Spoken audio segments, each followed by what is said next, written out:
Welcome to the Horsemanship and Practice podcast, the podcast where I sit down with equine professionals to pick their brains, explore different ideas and satisfy my own curiosity along the way. I'm your host Damien McNichol, and for the very first episode I'm joined by Millie Martin of Equus with Millie. Millie is an equine behaviourist and she specialises in positive reinforcement training, and we have a fascinating conversation that I'm sure you'll enjoy. So without further ado, here's the show. You are an accredited equine behaviourist. So what exactly does that mean? Because I know with, like, if people recommend me on Facebook because someone's asked for a behaviourist, my name will pop up, but I'm not a behaviourist. I'll train horses and there's obviously elements of behaviour in that, but you're specifically an equine behaviourist. So can you tell me what that means? Yeah, well, that's what we were saying on the phone the other week, wasn't it? Is that I think a lot of people don't understand what behaviourist actually is and what a trainer actually is. And what I'm qualified in is equine behavioural science. So years ago, it was just sort of a diploma in equine behaviour and psychology. This was about, 7 years ago. And then after that, you have to have a minimum of level 3 to be able to do a foundation degree in behavioural science. Uh-huh. So after that, I did a foundation degree, so second year degree in behavioural science. And that's basically what made me qualified as an actual behaviourist. And then I joined an organisation called the IEP. Yeah, so the International Equine Professionals. So they are an organisation that focus on better ethics and welfare, basically. Mm-hmm. And that was after I did my second year degree. And do you need a degree or any professional qualification to sign up to the IEP?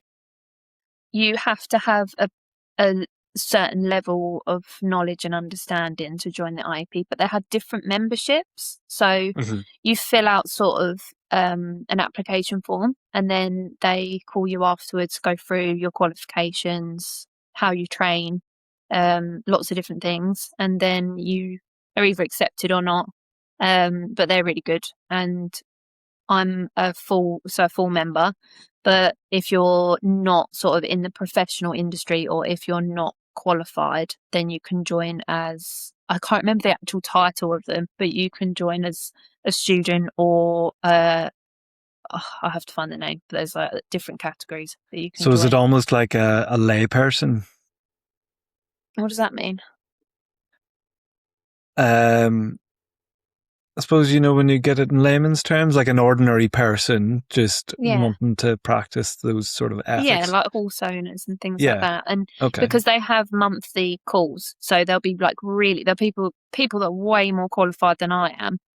People that have like PhDs and really interesting people, really qualified people that join the monthly members talk, and then we might talk about a certain topic. So we might have something that's happened and we want to understand it more, or other people might ask about nutrition, because there's nutritionists on there, behavioural trainers on there, people that have done like zoology, and like really, really, really good people on there that have a lot of knowledge and have written books. It's really cool to learn about other so people. It's a bit like CPD.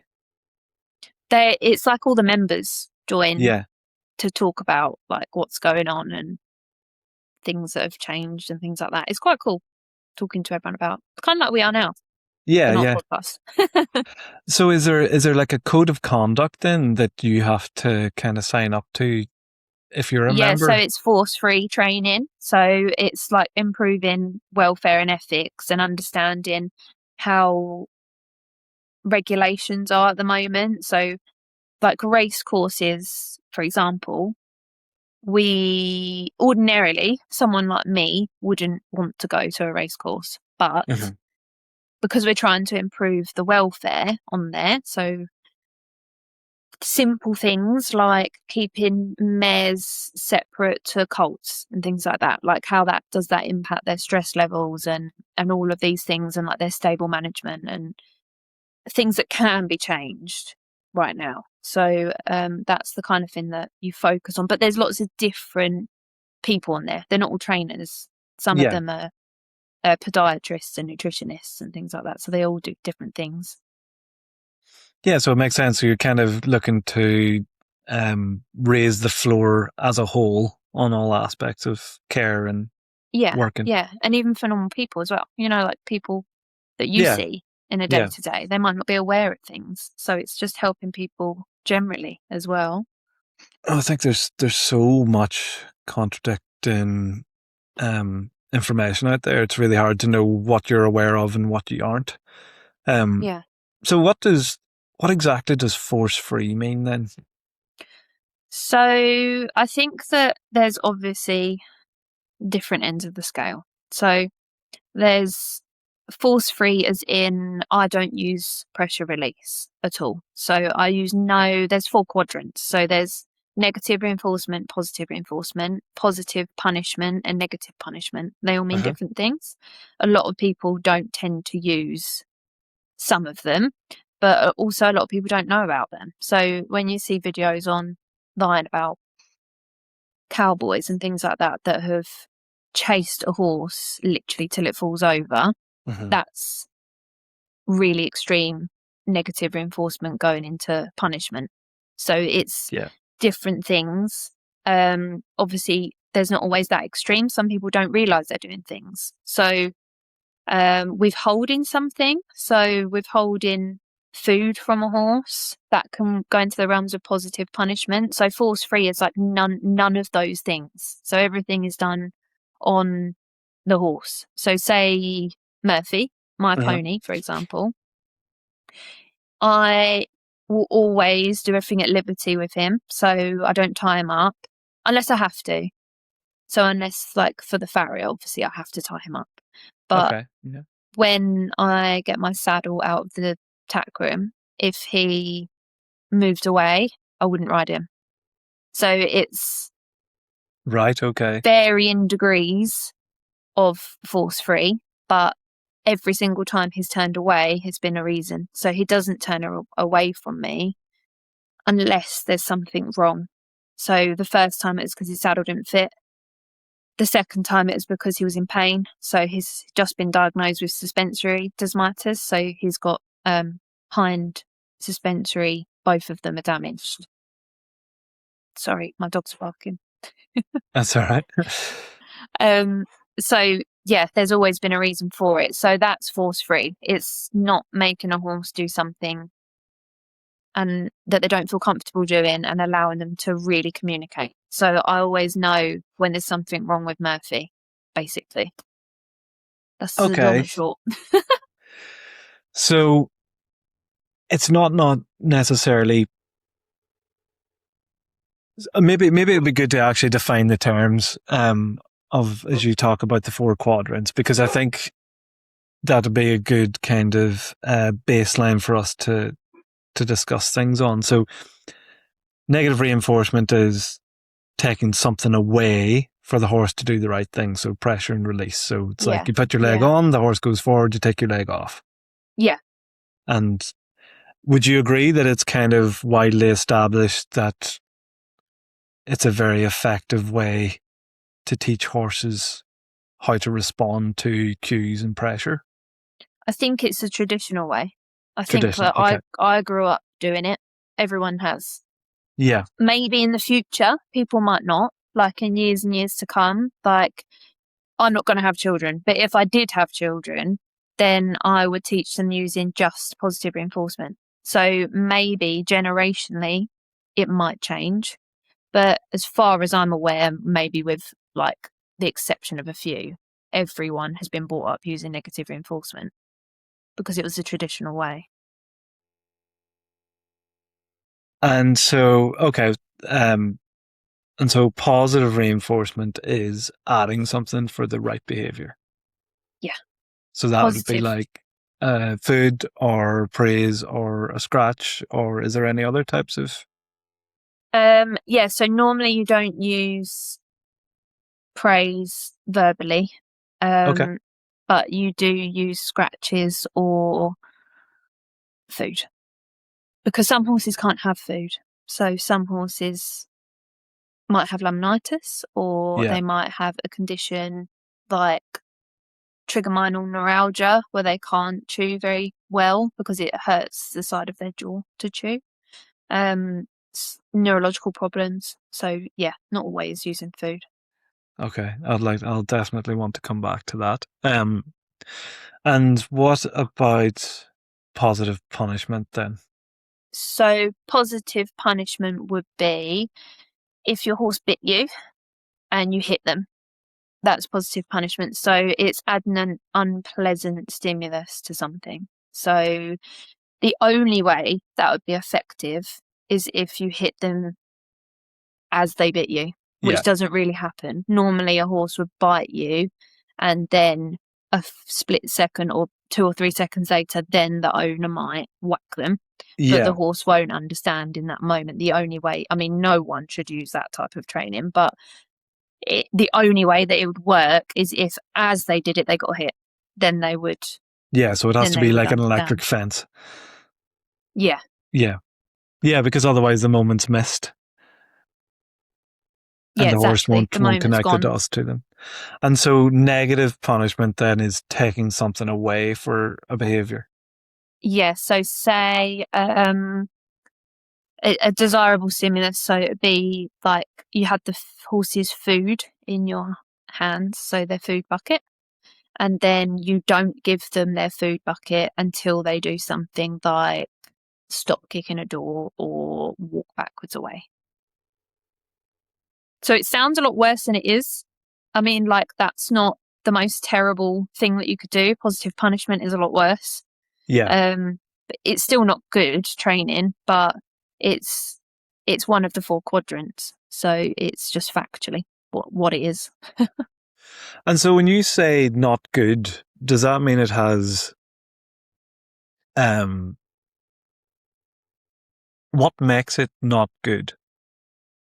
It's not really. It's not ethical. It's not like for the welfare. Imagine if it was the other way around? So if you were stressed, or you were, because obviously horses don't think like us. So if you were stressed, or if you were waiting for something to happen, so you're waiting for your dinner and you got excited for it, but then the person withheld your food until you stopped getting excited for that food, you would start to become frustrated, wouldn't you?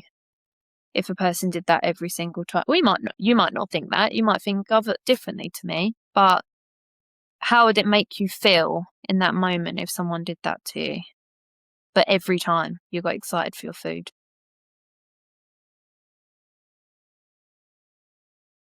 I think that's a really complicated question, isn't it? Because are we not kind of risking anthropomorphizing them by saying how would that make me feel as opposed to how Yeah, does the horse feel you are. about that? You're right. But I think that for a human to understand the concept of it, like as in, Yeah, okay. Just for purely. you to understand what I mean, or for a normal person to understand what I mean, I Mhm. kind of have to go back to a person. Okay, I yeah, I can't get think of that. any other better examples anyway. Yeah, so in my head, because I would actually say, so just that example of kicking the door. So it's like the classic sort of thing of you come in the morning and you open the feed room door and all the horses start kicking the door because they know their feed is coming. Mm-hmm. So they kick the door in anticipation of the feed because they're anticipating the food coming. And by not like going around and like showing them the feed and hiding it, but by going away and doing something else until the yard quietens down a little bit and then dropping the feed over, is that not positive reinforcement for For the not kicking the stopping, door? I think there'd probably be a crossover. A better example would probably be then if the horse was eating, for negative punishment, if the horse was eating the food already and it did something like lunge towards you or kicked his bowl, something like that, then you remove the food. That would be a better example of negative punishment, because they're eating something. You're taking something away from them at that moment. My first example might not have been a very good example. I just couldn't think of any. You're put on the spot. I couldn't think of anything at the time. That's all right. I'll definitely hold it against you. Don't worry. It's hard to think of examples straight off the bat. Isn't it? Yeah. Well, you're live, so you're going to have to. Yeah. No, it's an interesting thing, because it's the everyday things that maybe we don't realize what. I think something I definitely see going around place to place is like how unaware people can be around their horses. They just go about their business totally unaware of what they're doing, when, why, so the horse is often filling in an awful lot of grey area. And they do an amazing job of that, actually. But I think those sort of everyday examples are good to talk about, because they kind of we're not aware until someone makes us aware, so definitely. So that's negative punishment, which I would say is of the four kind of quadrants, probably the one that is least used by anybody. Yeah, I think you see a lot of punishment. Yeah, a lot of positive punishment. So like adding whips for behaviour you don't like, and it's like the extreme use, isn't it? But negative reinforcement is different in that aspect, because a good trainer wouldn't use extreme force. It's unnecessary force, isn't it? Which goes into punishment. Well, this is it, because even the idea of punishment suggests you've kind of lost a certain amount of emotional control. So it tends to have a bit more emotion behind it, rather than just sort of doing what is technically correct in the moment. Yeah. So when you ride your horse, then when you talk about not using negative reinforcement, how does that work? So how it was quite a hard transfer, because I've always... Yeah, I bet it was, yeah. Yeah, I've always ridden, like, I'm not trying to make it sound bad. Negative reinforcement, when you're riding, everyone does it. I did it for years. I used to do dressage for years. But I wanted to come up, when I studied, I was just a bit like, I really don't want to be using this anymore. So I tried it with Murphy, because I got him. He's currently broken, so he's not being ridden at all. My saddle is not been used for a very long time. But it's because it keeps moving away. Yeah.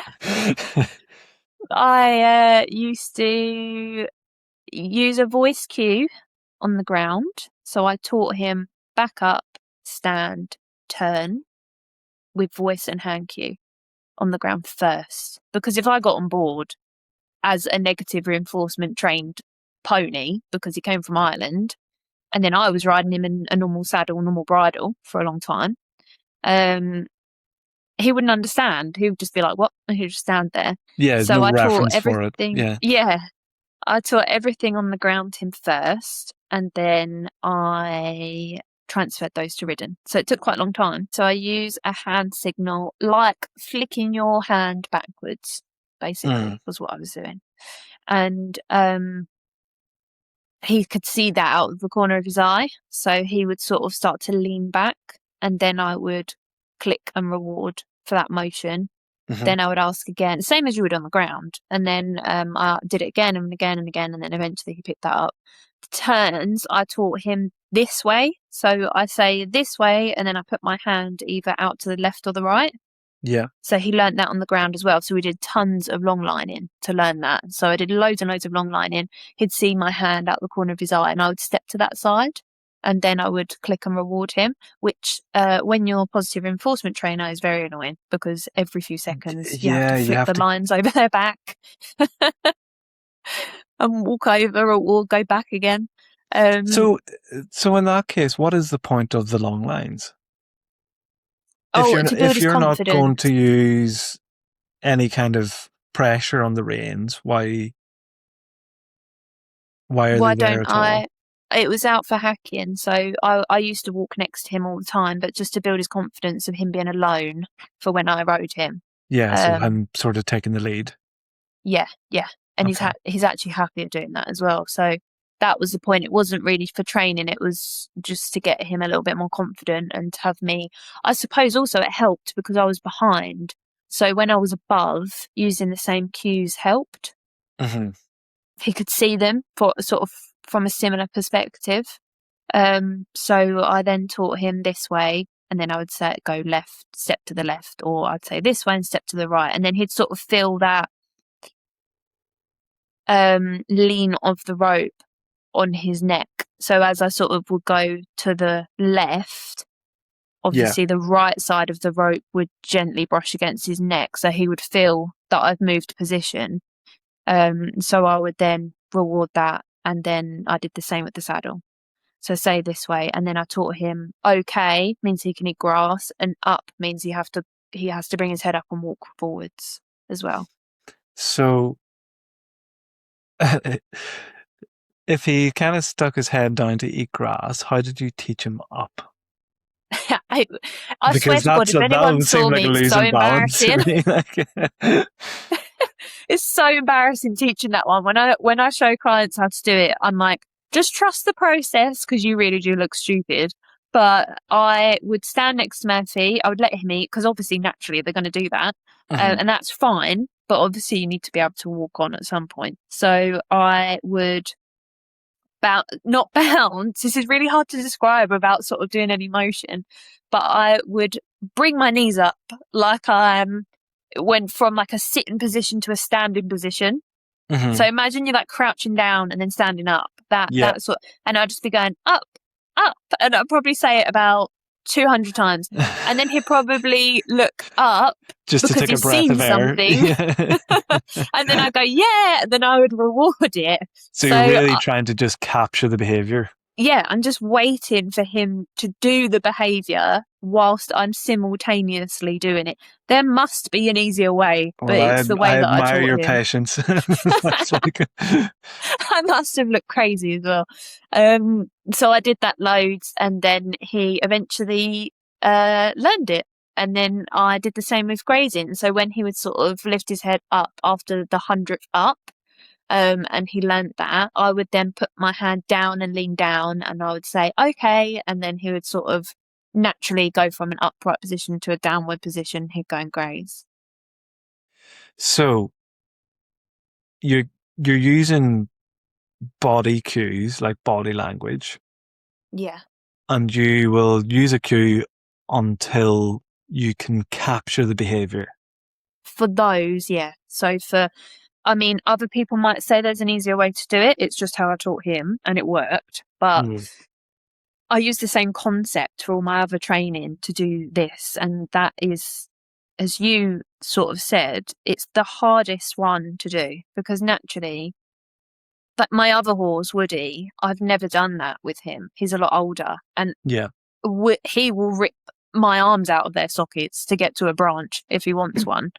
He's retired now, so I sort of just let him do whatever he wants. But he would have in the past really pulled me for grass if he wanted it. And I used negative reinforcement with him. I did Pirelli with him because I've had him for 12 years now. So 10 years ago, I was doing the Pirelli style training, but it never helped. It never helped me, whether I maybe wasn't doing it right, possibly because I wasn't trained in it. But it didn't help me on those occasions. So I thought, okay, with Murphy, I'm not going to do any of that. I'm going to teach him positive reinforcement from the get-go. And that's what I set out to do, and that's what I've done. It's it's very impressive the patience that must take. Yeah, some days I'm like, oh, maybe I should just not do this. Yeah, I could believe it, because I mean, if you're in a hurry one day or something, you just need to get something done. I can imagine. So I suppose one of the things that has popped into my head when it comes to using almost purely positive reinforcement is, do you not end up with a horse that kind of constantly expects something for Not every if little you do thing it they right. do?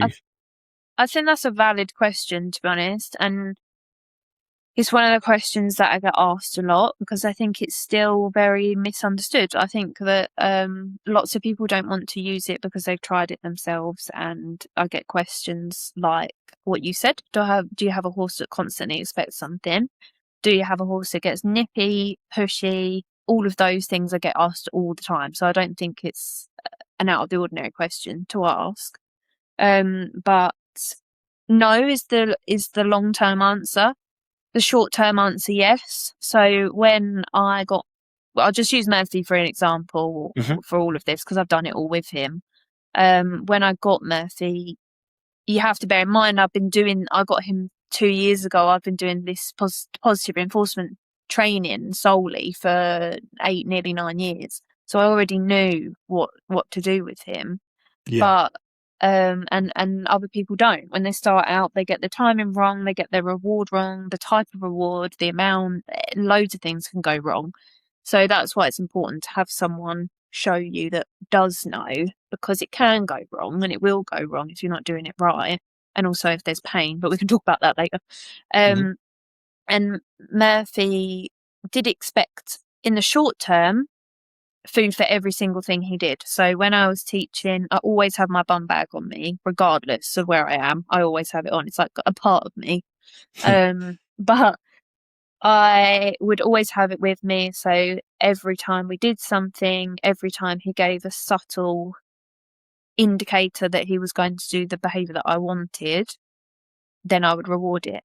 So then it builds on that. So now I don't do it all the time because the behaviour's been shaped. So it's called shaping behaviour. So when I was teaching Murphy to do a backup, I would reward every single try. So every single time his body leaned backwards, every single time he stepped backwards, he was rewarded for it, but low value. So I use hay cobs or grass pellets. And or chaff or hay. It depends what the sort of value is to your horse. But then afterwards I shaped that. So I would stop rewarding every single step. And now I could probably do 20 steps and then reward him because he knows that the food won't come straight away. The food comes after the behaviour. Yes. But it takes a long time to get there. You can end up with a frustrated horse if from the get-go you're trying to train a backup and you wait for your horse to do 5 steps before you reward them. They'll just get frustrated because they don't really understand. Yeah, it has to be really kind of solidified. They understand the idea, and then you kind of withhold until they try an extra step. Yeah. You shape that behaviour and then you mark it at a different point. That's like what we was talking about with loading, wasn't it? Yeah, so you reward everything. We'll definitely kind of want to come to the loading element of things. Yeah. So, have you ever heard of a lady called Georgia Bruce? No. Have you come across her? I don't know many people, Damien. So, Georgia Bruce was someone I met in Australia, and she is Paralympian. Yeah. And she has written a book called Click with Horses. And definitely one of the things she does is a lot of shaping. So waiting for the correct behaviour and rewarding that. But she has trained horses to Grand Prix level by shaping the correct biomechanical movements. That's so cool. It's unbelievable, and I suppose that's something that's kind of I've often, because obviously it promotes a horse that really wants to do the thing. They want to try because I suppose they feel like there's something in it for them. You're not taking from them, you're giving to them. But I always think like she's to have the patience. And I think especially when you start teaching horses multiple complicated things, you can end up with, she actually shared a really good meme of, you know, the Tasmanian devil. Yeah. You know, he gets caught up in a big old spin and there'd just be a cloud around him. It was like the horse offering all these different things, and how you can kind of try and finesse that, because the horse is so enthusiastic about all these things that you can end up having all these things just offered at you. And I know I've kind of ended up in the few times I've kind of played with positive reinforcement with that. So when I was in Australia, I got tasked with teaching a couple of horses to do the Spanish walk using with positive reinforcement. Yeah. How did you find that? Like over the course of a week, 3 of them learned it. You know, I did it with 3 horses and they all learned it to some degree. One I could even do from its back. But I did 2 sessions a day with them, and I can't say it was all totally, it wasn't how you would have done it. But I used the click and reward for the correct behaviour, if you know what I mean. But where it really kind of bit me, I suppose, for lack of a better word, was I went down to catch one of them, and because he was so excited to see me and to show me what he could do, he just kicked me square in the bollocks as I went to put the head collar on, you know, because he just like stretched out with his front leg. It's like, you're here. Yeah, it's a Spanish walk guy. I'll just, here it is, you know. And so I suppose, how do you control that level of enthusiasm? Yeah, well, I've got a good story, and if one of my clients listens to this, she's going to laugh, because I went to a mare that we trained to kick. So we trained her to, as in, like kick a ball, not kick people. Right. That would be We're a on the skill, same page, wouldn't it? yeah. Okay, to like someone. We trained her to kick a ball, and then her owner was practicing it after, so I taught her how to do it, and then we sort of finished the session, and then I left, and then a couple of weeks she was practicing it, because obviously it's a cool trick, like everyone's like, this is fun, I'm going to do it all the time. So she was doing it all the time. She ended up kicking anything and everything, so whenever she didn't know what to do, she kicked everything. And the next time I came and I bought my yoga ball, she was so excited that she kicked my yoga ball into like space, and then it not exploded, it deflated, because she was so excited. She kicked it so hard that it just ended up dead. And then I said, okay, we might need to sort of shape this into a behaviour that she doesn't just do, because you are dead right, and I can do that myself. I was saying this to another client the other day, is that when you use positive reinforcement, what a lot of us do is we're always doing something. So we're always doing something with our horses that involves that sort of training level, but we never really stop and think, I should probably teach them to do nothing. So then we taught her not to do that by not marking it. So the kicking of everything when nothing was asked was because she knew that that was the association. So kick something, good reward, and that just became everything. So we then shaped that behaviour into diversion. So if we were sort of standing and chatting, and she would just kick the cone because she thought that's what we wanted, we would ignore that behaviour and then go to do something else. So we wouldn't mark that behaviour unless the cue was there. So if her owner lifted her leg and said kick, that's the cue that she kicks whatever the object is in front of her. If she doesn't do that and she hasn't asked for it, then there's no reward there, but we'll go and do something else, so that she doesn't feel that we're just sort of blanking her as a human sort of emotion. And we just move on to something that was more interesting and distracted her from that. Yeah. So I suppose there's a bit of a horsemanship rule that's kind of do the opposite. Yeah. So if they're anticipating one thing too much, then just go and do something maybe that's the total opposite of that. Yeah. It's like when you work on go, you lose your brakes, and when you work on your brakes, you lose your go. It's that kind of Yeah, exactly. But it's cool that you did some Spanish walk with them. That's really interesting. So did you go to Australia? Yeah, I was in Australia for a couple of years. Oh, was you? I didn't know that. Yeah, I went out. Was it You didn't pick up the beginning accent. of? I didn't pick up the accent. um, I do have a very bad impression that I like to do, but I'm not going to. Do It's it for everyone to hear. absolutely not. It's too sweary. Australians are very sweary. Yeah, I went out beginning of 2017. I was there for 2 years. So I actually went out initially to do which was a wild horse training challenge. So it's like the Brumby challenge. It's a bit like the Is that Mustang what makeover. Warwick Schiller did? No, Or I is don't that think. something totally different?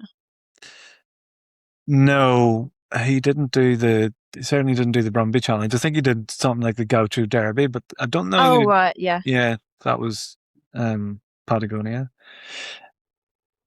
So that's the reason I went out there. But um, I kind of ended up spending time with lots of different trainers. So it was an education. That's really cool. Yeah, it was I great. bet you got some really good insight. Yeah, and you know something, there's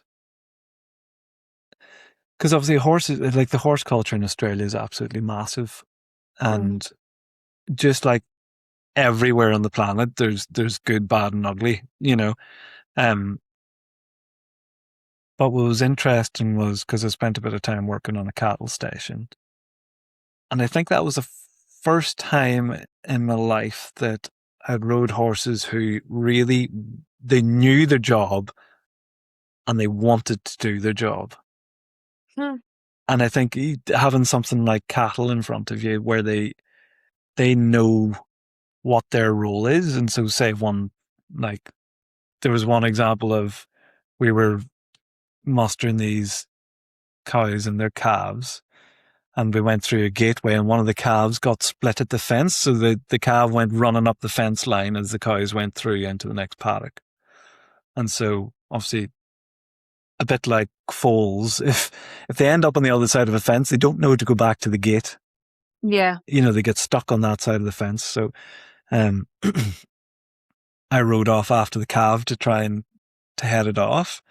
And I was cantering up along this fence line and the horse nearly threw me out the front door because it got to the right place and it just stopped dead as that calf turned. And the horse was far more experienced than me. So I didn't know where that exact point was, but the horse did. Just, and this shoulders just sweep around and just track that calf back along the fence. It knew the job and it was doing it for me. You know, So did you just sit there and it just did the job? well, I headed off. I rode it after the calf. Oh yeah, no, I know that. I didn't mean Yeah, you were just a passenger. but I was going to stop 2 or 3 strides after, but the horse knew the Uh-huh. exact point that it needed to stop because it had obviously, you know, done it plenty of times before. So it Yeah. just took over. It just did the job. And there was such a different feeling riding a horse that kind of just knew its job and wanted to do it. So that was a real eye opener for me. I think horses actually genuinely do.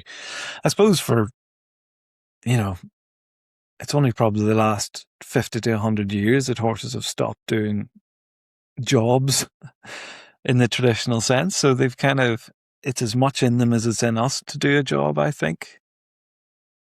Yeah, I suppose we don't really have mines and things like that with horses anymore. And in the Victorian times, they would have used them for everything, wouldn't they? So I suppose it's quite different, the culture now of Yes, very owning much so. horses.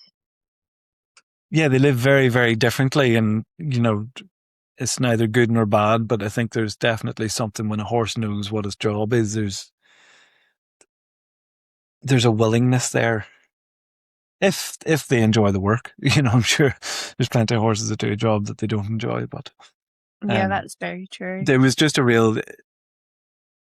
was just so nice to ride horses that were really willing to do it. I bet that was such a good experience going to Australia and Yeah, I loved it. seeing everything. I Yeah, I would happily go back.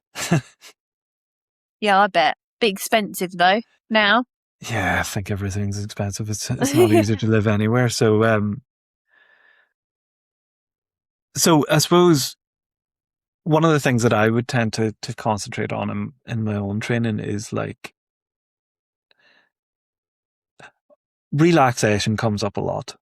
Mm-hmm. So I think one of the main triggers for horses in, let's say, just take for example, ridden work, Mm-hmm. is they tend to feel tense when they are off balance. Yeah. So and horses are kind of naturally in the forehand, and then we put a saddle on them and we sit on them and up by their shoulders, and we make them even more on the forehand, and everything we want them to do requires them to kind of rock their weight back onto the hindquarters. So it's very hard for a horse to have the strength and the coordination, the ability to be truly balanced. But I believe it's our jobs as riders and educators to help them find balance. And when the horse is balanced, they feel relaxed and they feel light and they feel willing. So I suppose how do you feel about, correct biomechanics and movement? I And don't know enough on the subject, if I'm honest. okay. I know mainly what behaviours to look for. So when I do behavioural consultations, for example, and people say, I have been riding my horse was fine, but now they're bucking at certain times, or they are napping, or maybe they're, like you say, visibly not balanced. Mm-hmm. But I can see certain factors. So I can see from the grimace scale, the equine pain scale, if horses are in pain from what they're doing. So the workload that they're doing, are they in pain? And then I can look at things like, are their hooves balanced? Because that can have a massive impact, can't it? Are their hooves balanced? Yeah. And their joints as well. So looking at their stifles, hocks, all of the back end area, and the whole horse, but a lot of them have back end problems. So looking at it from all of that perspective is what I do in my job. But biomechanics ridden wise, the only things I have really researched are the Sue Dyson. Have you watched? Read any of her work, Dr. I've, Sue Dyson? I've certainly come across her. I can't pretend I'm that familiar, but I know her name and kind of know what she's about. Yeah. So she did a study on rider weight, so how that affects horses, and that was really interesting. So all of those aspects you take into account, don't you? Because if a horse biomechanically isn't balanced, it could also be the rider just as much as the horse. Oh yeah, absolutely, yeah. And so you've obviously made a decision in terms of force-free training and Mm-hmm. and kind of not using negative reinforcement. And I would largely use negative reinforcement Mm-hmm. in my kind of day to day. And I believe there's ways to do that ethically and fairly and in a way that a horse understands and is happy with and can get along with. Um, I feel like I don't quite know how to put this, but I think like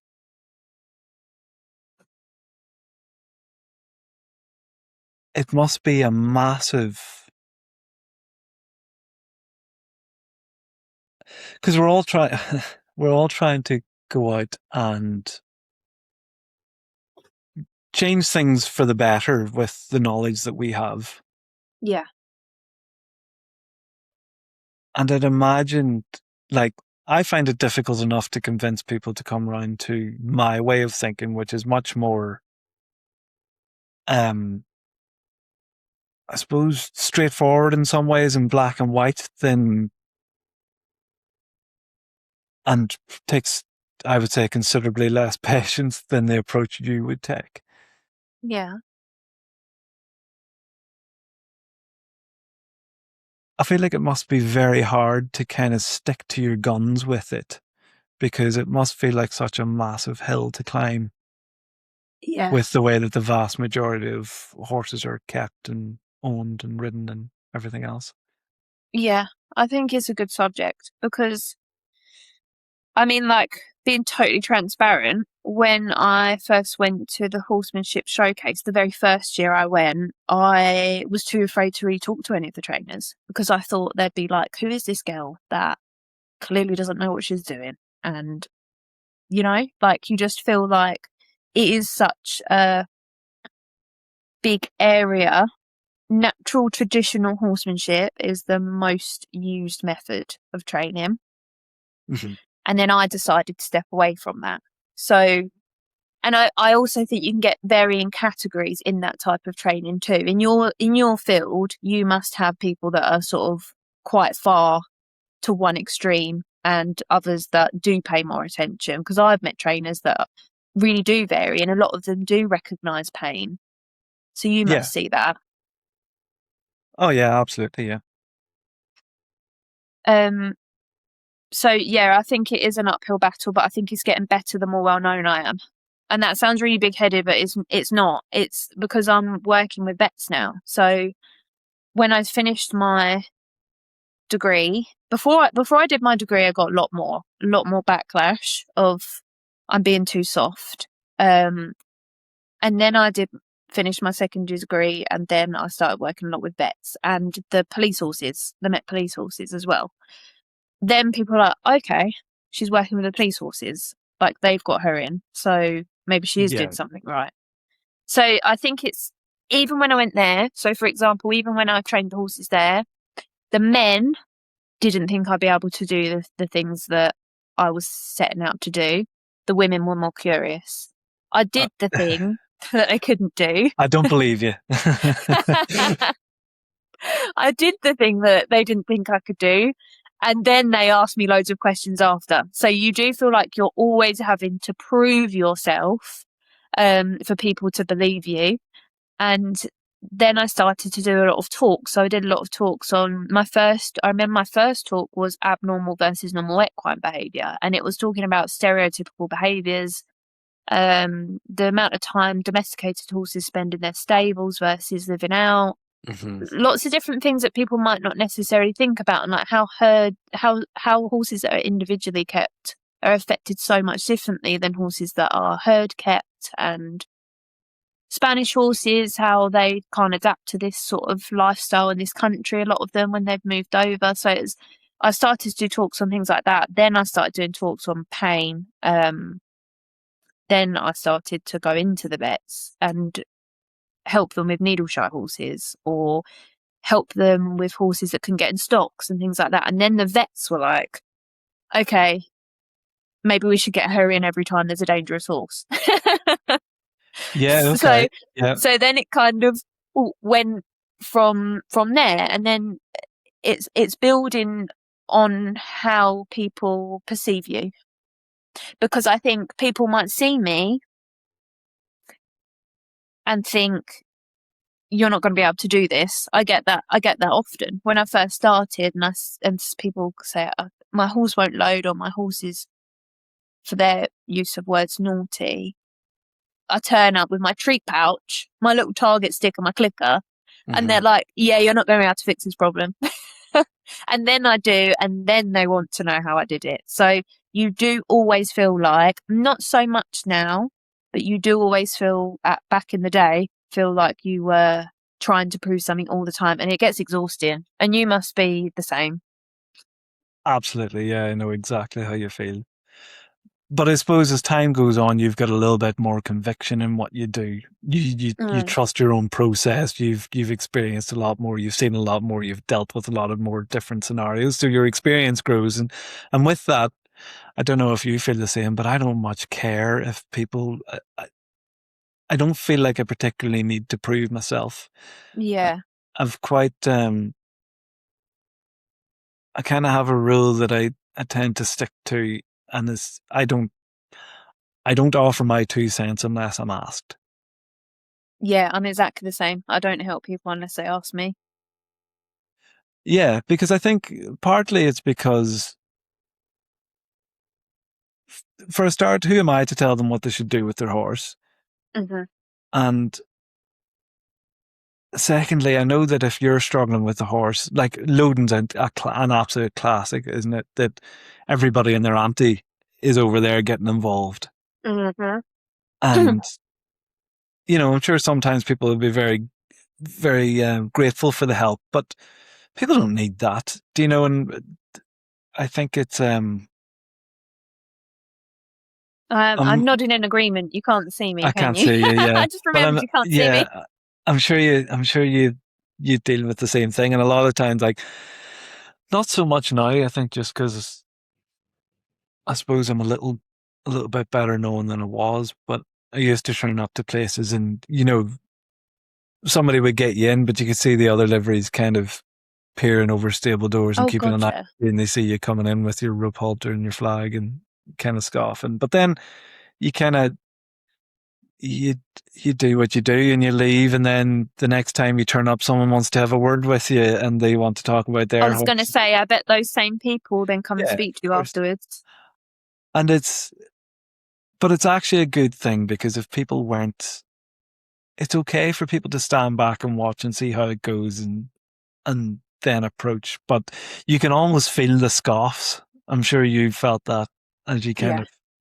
And like you, I try not to say anything. I think there's been 2 occasions where I've said something to someone, and I try not to say anything. I just think, just let it happen. And it's never the owner that says something to me. It's someone walking past or someone watching that says something. Normally, the owners or the handlers, they want to Well, understand. they're But invested. They've got you yeah, out. Yeah.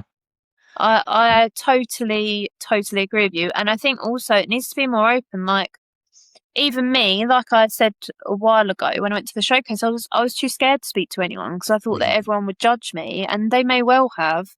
But like, look at me and you talking now. One does solely positive, and then you do negative, or let's call it natural horsemanship, because negative sounds like I'm dissing you. But like, we can be fine and talk to each other. And there's been loads of trainers that train similar style to you that I get on along with fine. I don't think that it means that you have to feel a type of way. And I think that is a big problem, is that a lot of people are set in their ways. They don't want to be open. They don't want to hear you out. Not the people that have called you in, the people that are Yeah. watching and observing you. And I think if everyone was a little bit more open-minded and understood the science behind it and took the time to know exactly what you're doing, they would be more open to it. But you'll be the same as me. You'll get people like that all the time. Yeah, 100%. And, that's because when I moved to York, like, I didn't know anybody, nobody at all. And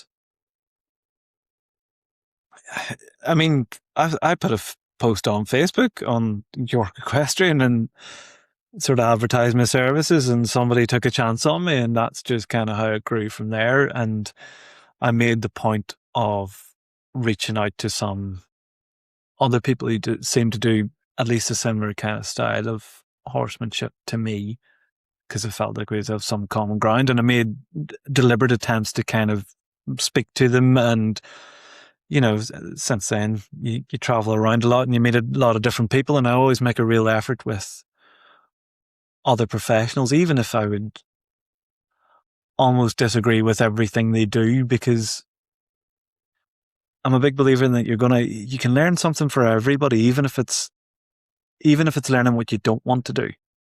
Mm. And I think the only way that anybody is ever, like, you've got to be open-minded, otherwise the learning's going to stop and you're going to stop getting better. And I think anybody who wants to train horses and is interested in how they learn and how they respond and how they feel, then you've got to stay open-minded, even with people you disagree with.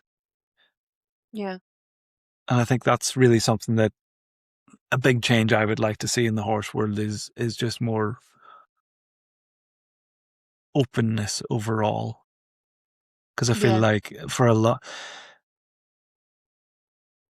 it felt like a very closed place when I first came here. And I think for a lot of people it still is quite a closed place. But for those people that are willing to kind of have a conversation about it, then I'm happy to go into that community, if that makes sense. Yeah, I totally agree. I think it's good if people can be open. So I sort of said this podcast was a bit of an excuse for me to pick the brains of people, other professionals, and so I've got a case study for you. Oh yeah, good. I like that. So this is a horse I've been working with for a while now. He's a warm blood, eventing kind of bred horse. And he has an absolute phobia of bicycles.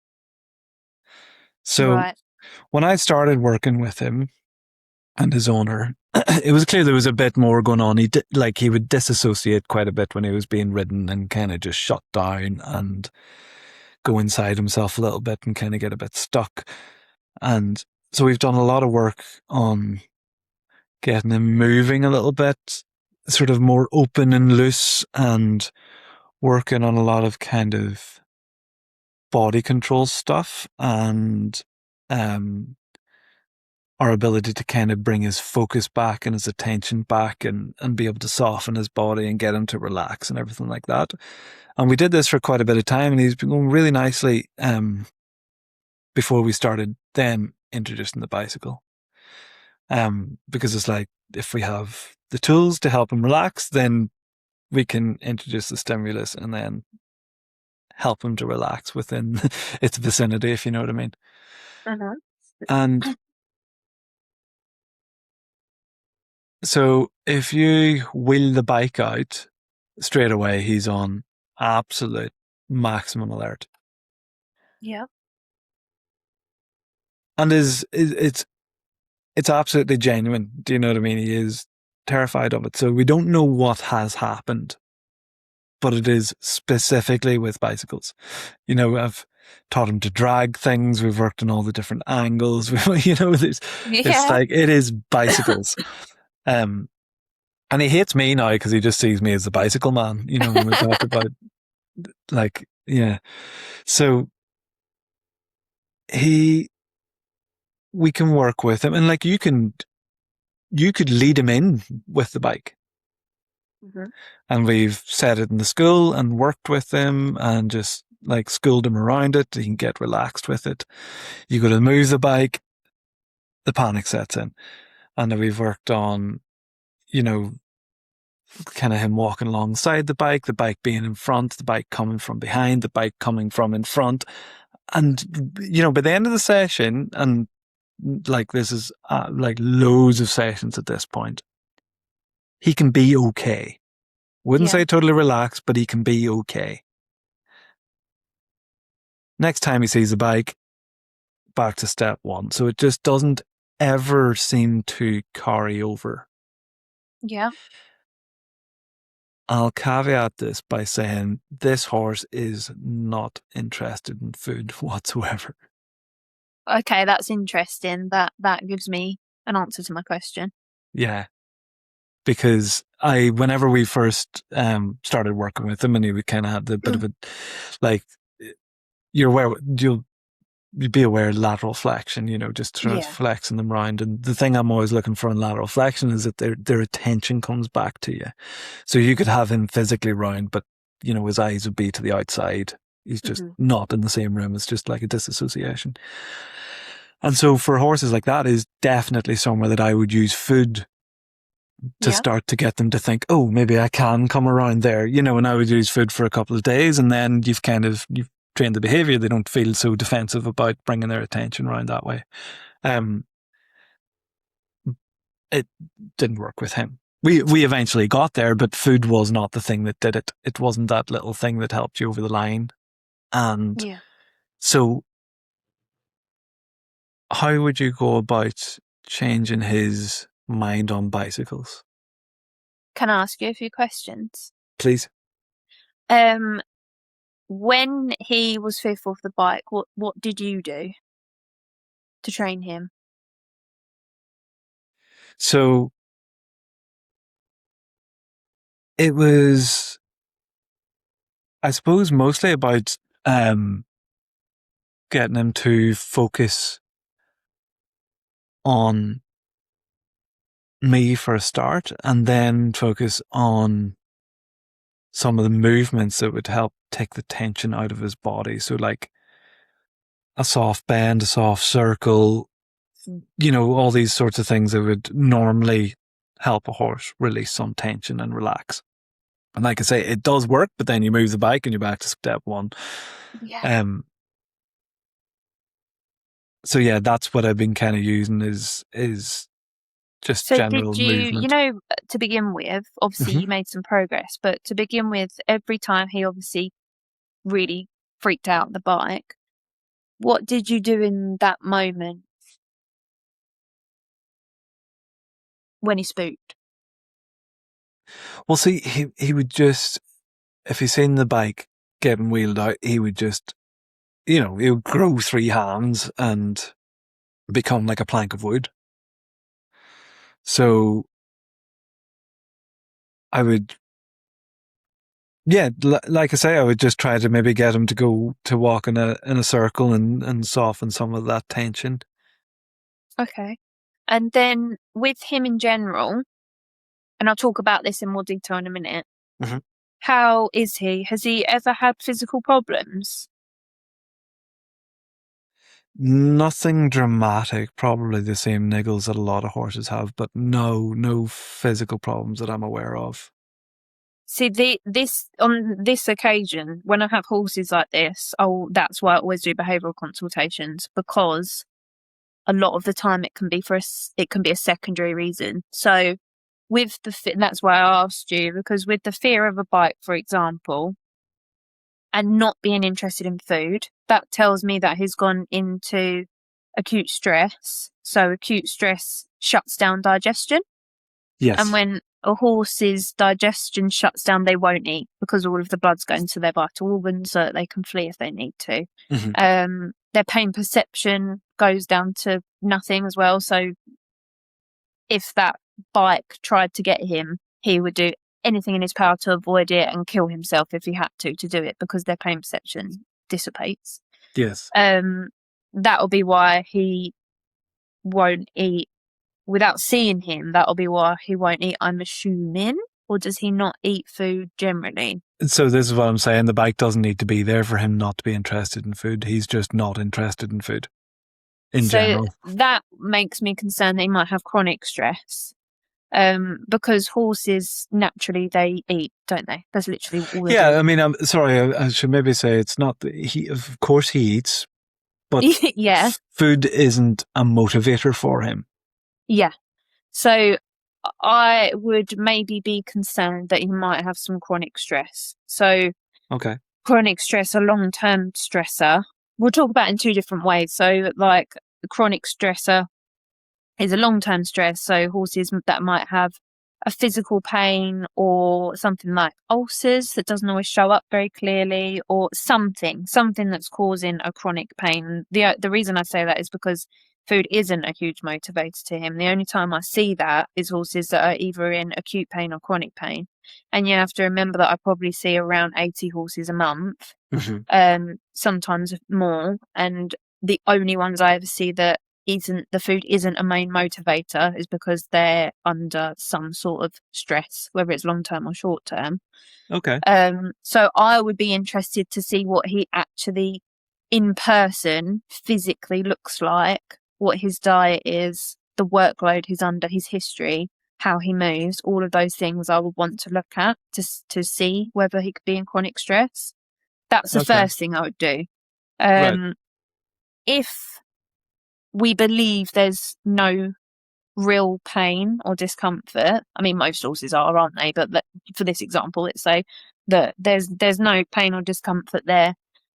then I would associate with, if he's not interested in food at all, I would just try and associate with scratches if he likes scratches, and I would mark my time in really well. So that's what the clicker's for, is to mark a specific behaviour.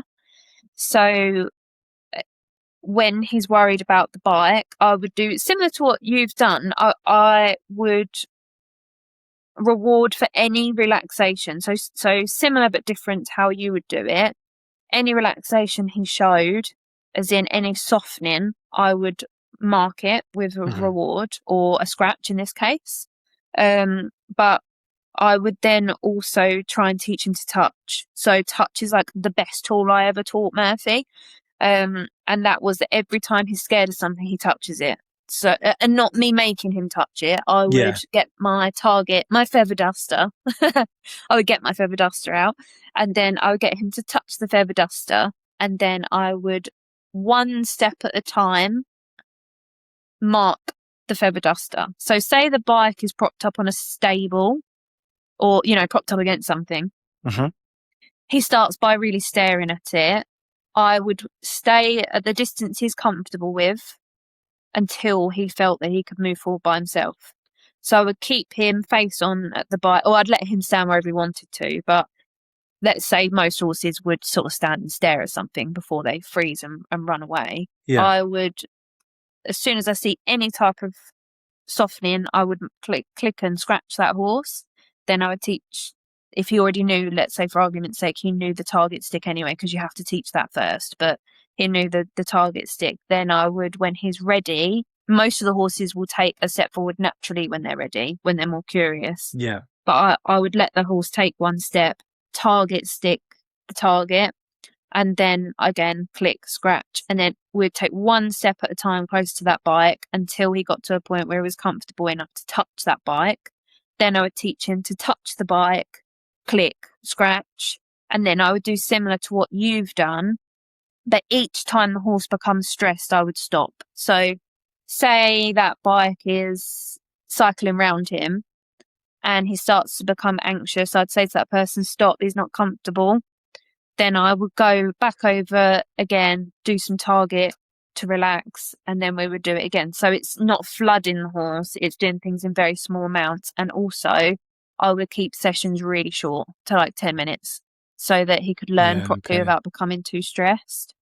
It's hard because Murphy was chased by dogs, and for months, absolutely months, it took me to get him comfortable with dogs again, and that was me doing it every single day.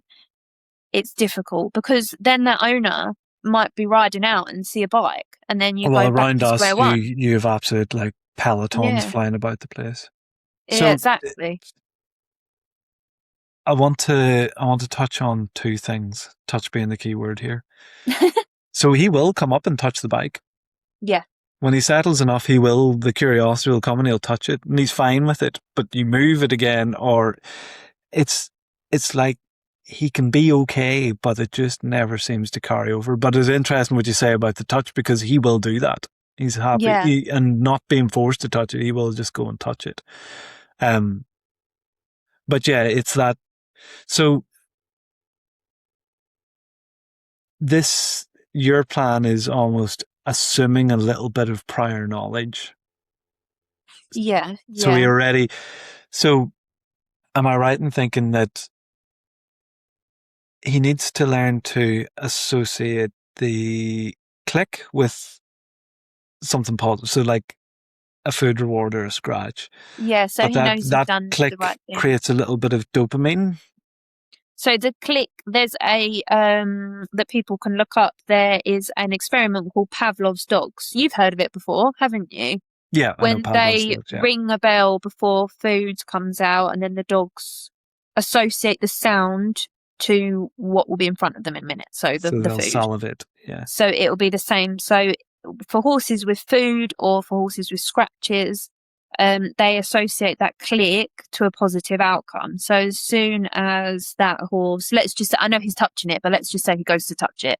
He touches it, and then he knows that as soon as he's touched it and that click happens, he's done the right behaviour, and then the positive association comes. So the food or the scratch.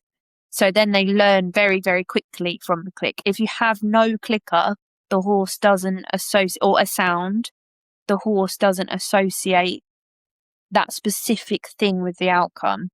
So it's always really important to have a clicker or any sound really that you can just the reliably same hear. noise. Yeah.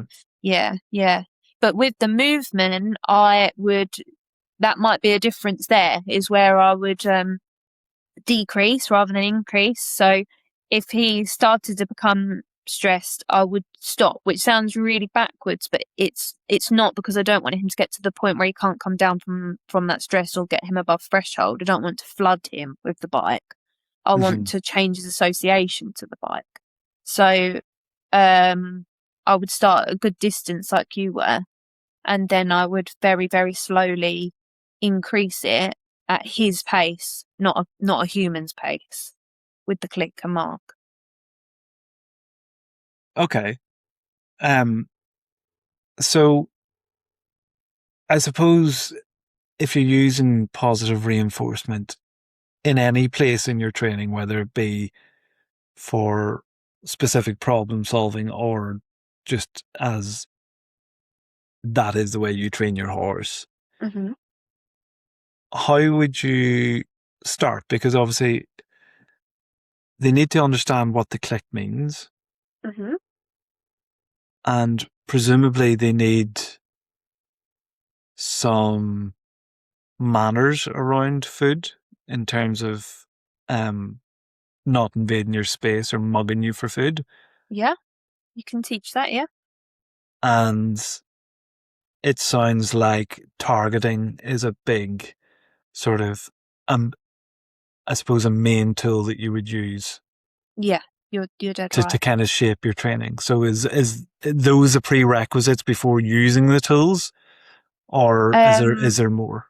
So you could use when you teach it to them, it's very, very natural, obviously, for a horse to search for food. I've done a really good video on it, actually. I always use it in my talks, but I've never put it online, where I do teach a horse from scratch, positive reinforcement with the target.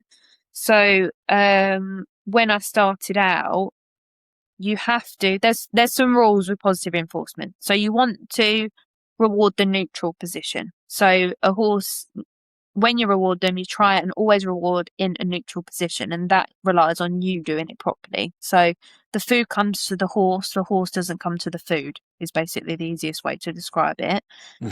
Horses will always search when you start out, because one, they don't understand what's going on, and two, there's food right there. So they don't really understand the clicker yet, but there's food. So they'll try and search you because they can smell it, for one. I ignore that behaviour. So when the horse tries to search my pouch, I ignore that behaviour because it's not the behaviour that we're trying to teach. Then when the horse goes straight, so naturally, like most horses will, they sort of might go straight to look at something, where their head, neck, body will be in a straight line. Then I would mark that straight away and reward it. And the food, my arm would extend out to reward that horse. What a lot of people do is they get their treat, one singular treat, from their pouch, and they'll feed it from their pouch. But that's encouraging the horse to come over to your pouch. What we want to do is mimic natural grazing behaviour. So use a handful of reward, which is why I use such low value foods. A handful of reward, and then you bring it to the horse instead. And then the horse learns that as soon as their neck and head and body go straight, they're clicked and rewarded. So you load the clicker. I've gone one step ahead of myself. Before you do that, you load the clicker.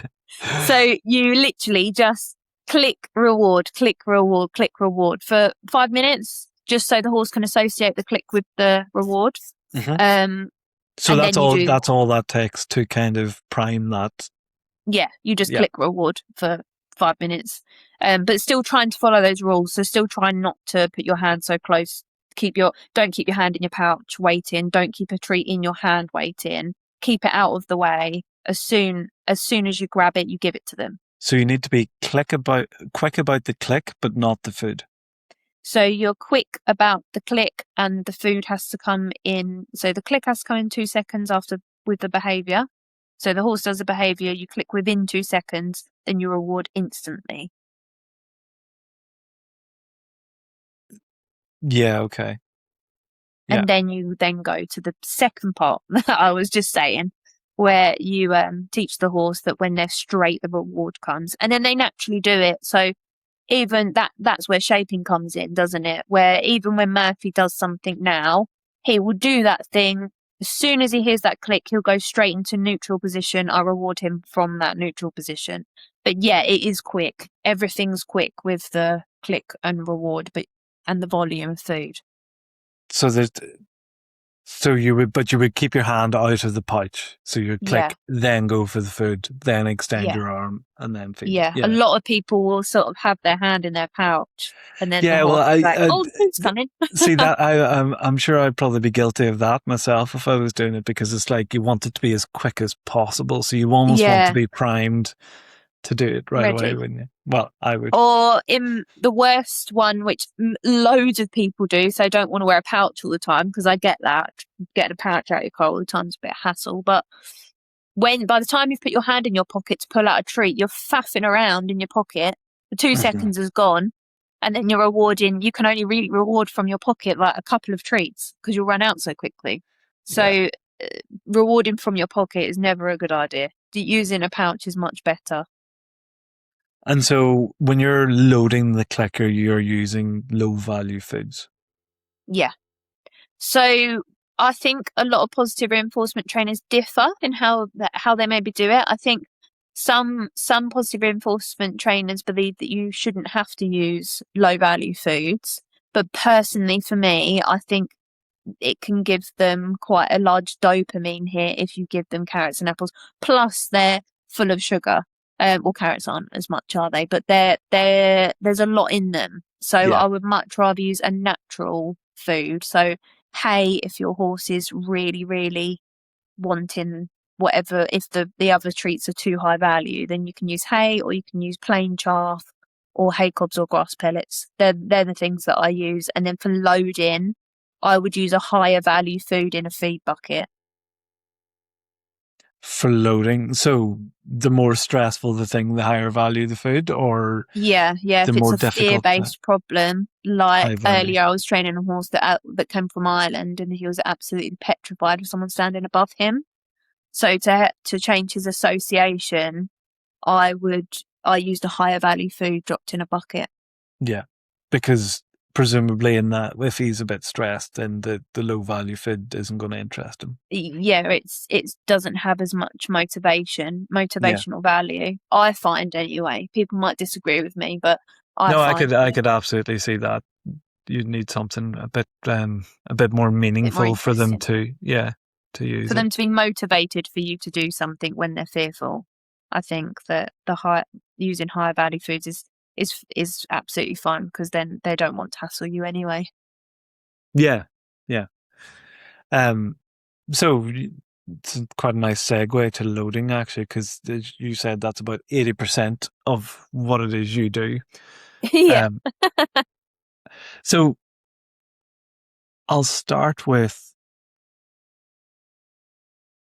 my experience of loading, and I'm happy to say where my kind of shortfalls are to some degree.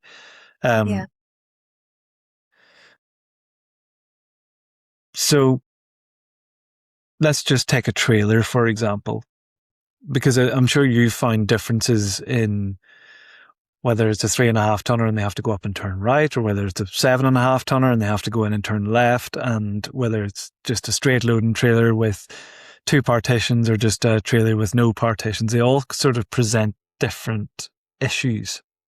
Yeah, I definitely agree. And so different ways you have to go about working it. So the easiest one, I think, is a trailer. And what I tend to find is that, so from a negative reinforcement point of view, I'll be stood in front of the horse and I'll pick up a little bit of pressure, and I will not pull. Okay. I'll like hold a feel. Okay. And then I'll use a stick or a flag to start creating some energy, maybe tapping them on the shoulder until I start to get some movement. And then as soon as a forward step happens, the release comes.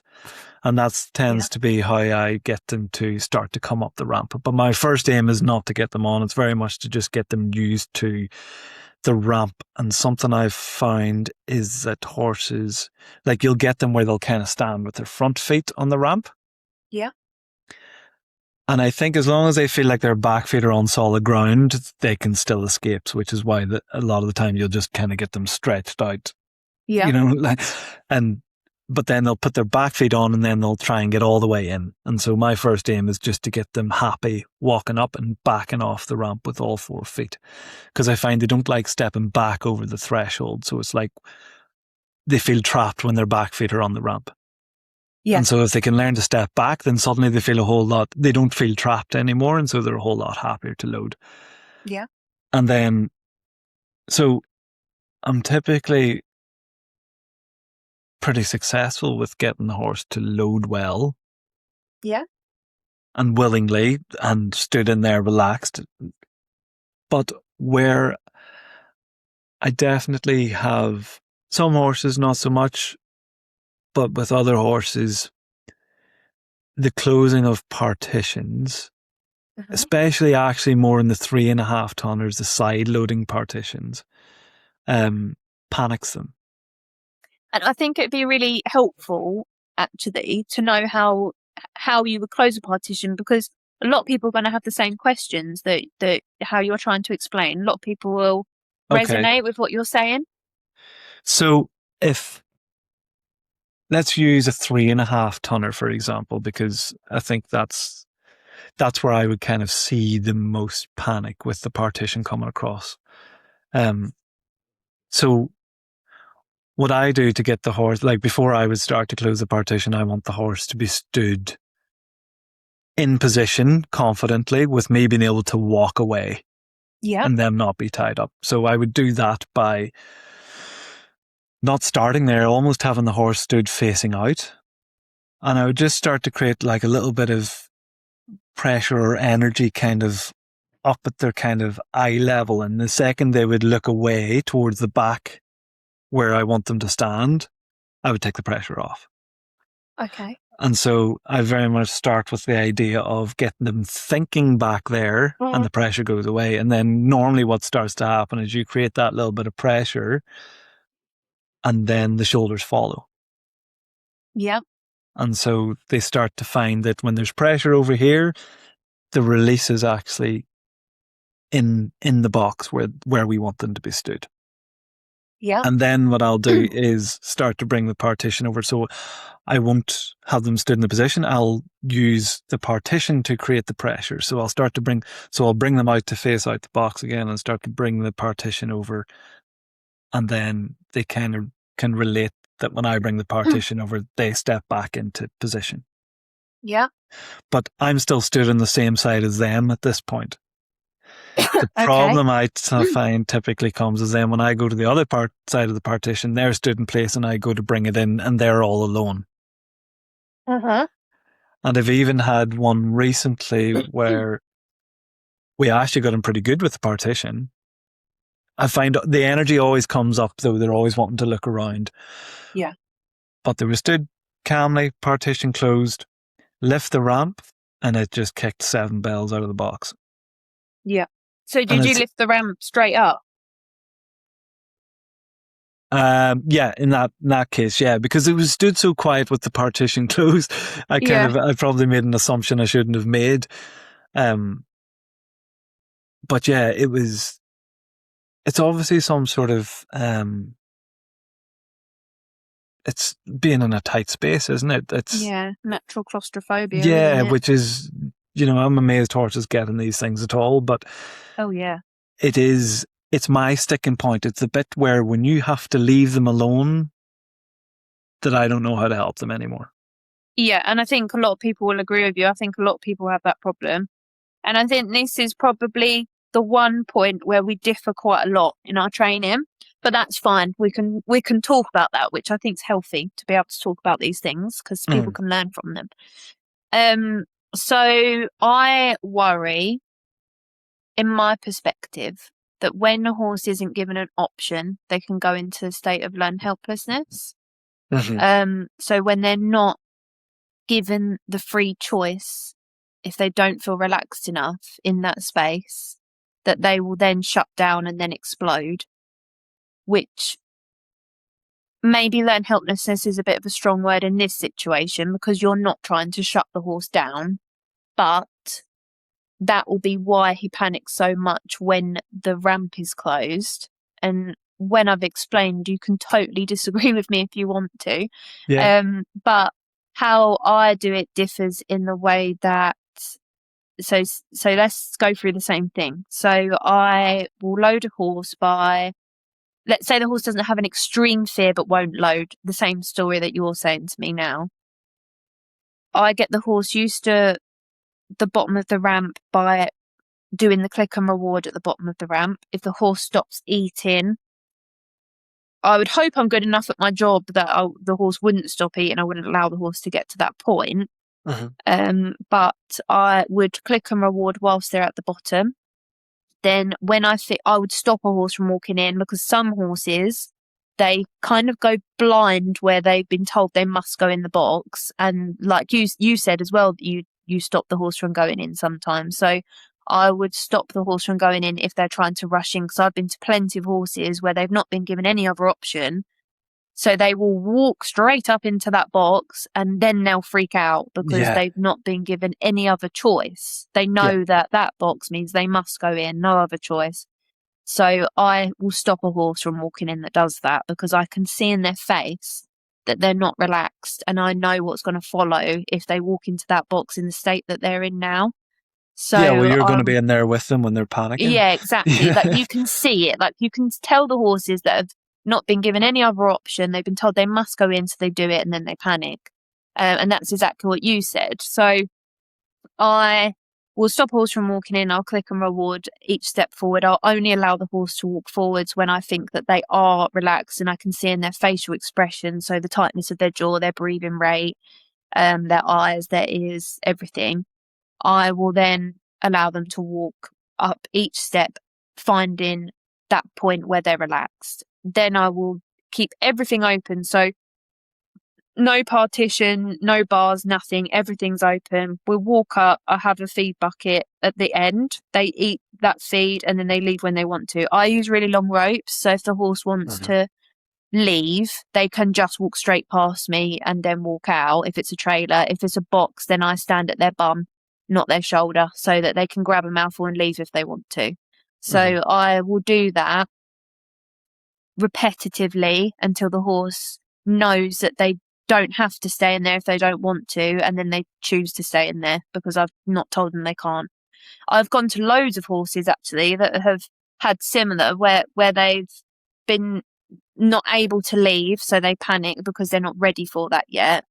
And then when they're given the option, they might sort of grab a mouthful and leave straight away because they can. And then I say, okay, leave if you want to, that's fine. But then they'll go, oh, nothing happened. Nothing happened there. I'll walk straight back up then. So they'll walk straight back up. And then they might take 3 mouthfuls and then leave. And then it slows down each time till eventually they get to the point where they know that they don't have to stay if they don't want to, but they do want to stay because there's no negative stimulus there. There's nothing stopping them. So they then positively associate the box to being able to leave if they want to. So then how do you move on from that part? Well, then I will start to use the partition, adding it in small increments. So same concept. The horse might be eating their bucket of feed in the trailer or box. The owner or me will be standing with the horse with a loose rope, and then I will maybe move the partition 3 inches and then open it again. If I close that partition 3 inches and then the horse picks up their head and marches straight out, I know that they're not ready yet. So then we go back to practicing that one point, and I might just put my hand on the bar or hand on the partition and won't move it. And then if the horse stays there, knowing that I'm holding that partition, then I get them used to that part. Then I might close it again 3 inches. Okay, they're okay now with that 3 inches being closed. Open it again. Close it 10 inches. Are they okay? No, they're not okay. Let them walk out. And then you repeat that cycle until eventually the horse doesn't feel trapped and then they will stay in there. So then I can close the partition. Same with the ramp. I'll shut it maybe 2 inches. If the horse worries, I drop it straight back down again. I wait for the horse to relax, let them out, do it again. It's a longer process. So you would lift the ramp a few inches. If the horse started to sort of, show some tension, you would lower the ramp, open the partition, and let them off. Or normally dropping that ramp again is enough for them to feel relaxed to go and eat again. But if it's not and it has made them anxious, I'll open that partition up. Most of the time, they'll then choose to stay because the claustrophobia is not there. So they'll stay on and eat. Sometimes they will come straight off, and then we just repeat it until they get to the point where they're comfortable. But then I get a lot of people say to me, well, what about when there's no food? What about when you have done all of that training, but then you need to drive somewhere, you need to take that food away? What happens then? Do they panic? But the truth is, if you've done enough training to get to that point, they don't. They'll just start eating their hay nets. Yeah, because they're already comfortable in that scenario. Yeah, they're already comfortable. And I've got so many questions about this. We did say this is going to be a 3-hour podcast. Yeah, we did. So hold on, let me just write a couple of things down so we remember to bring them up.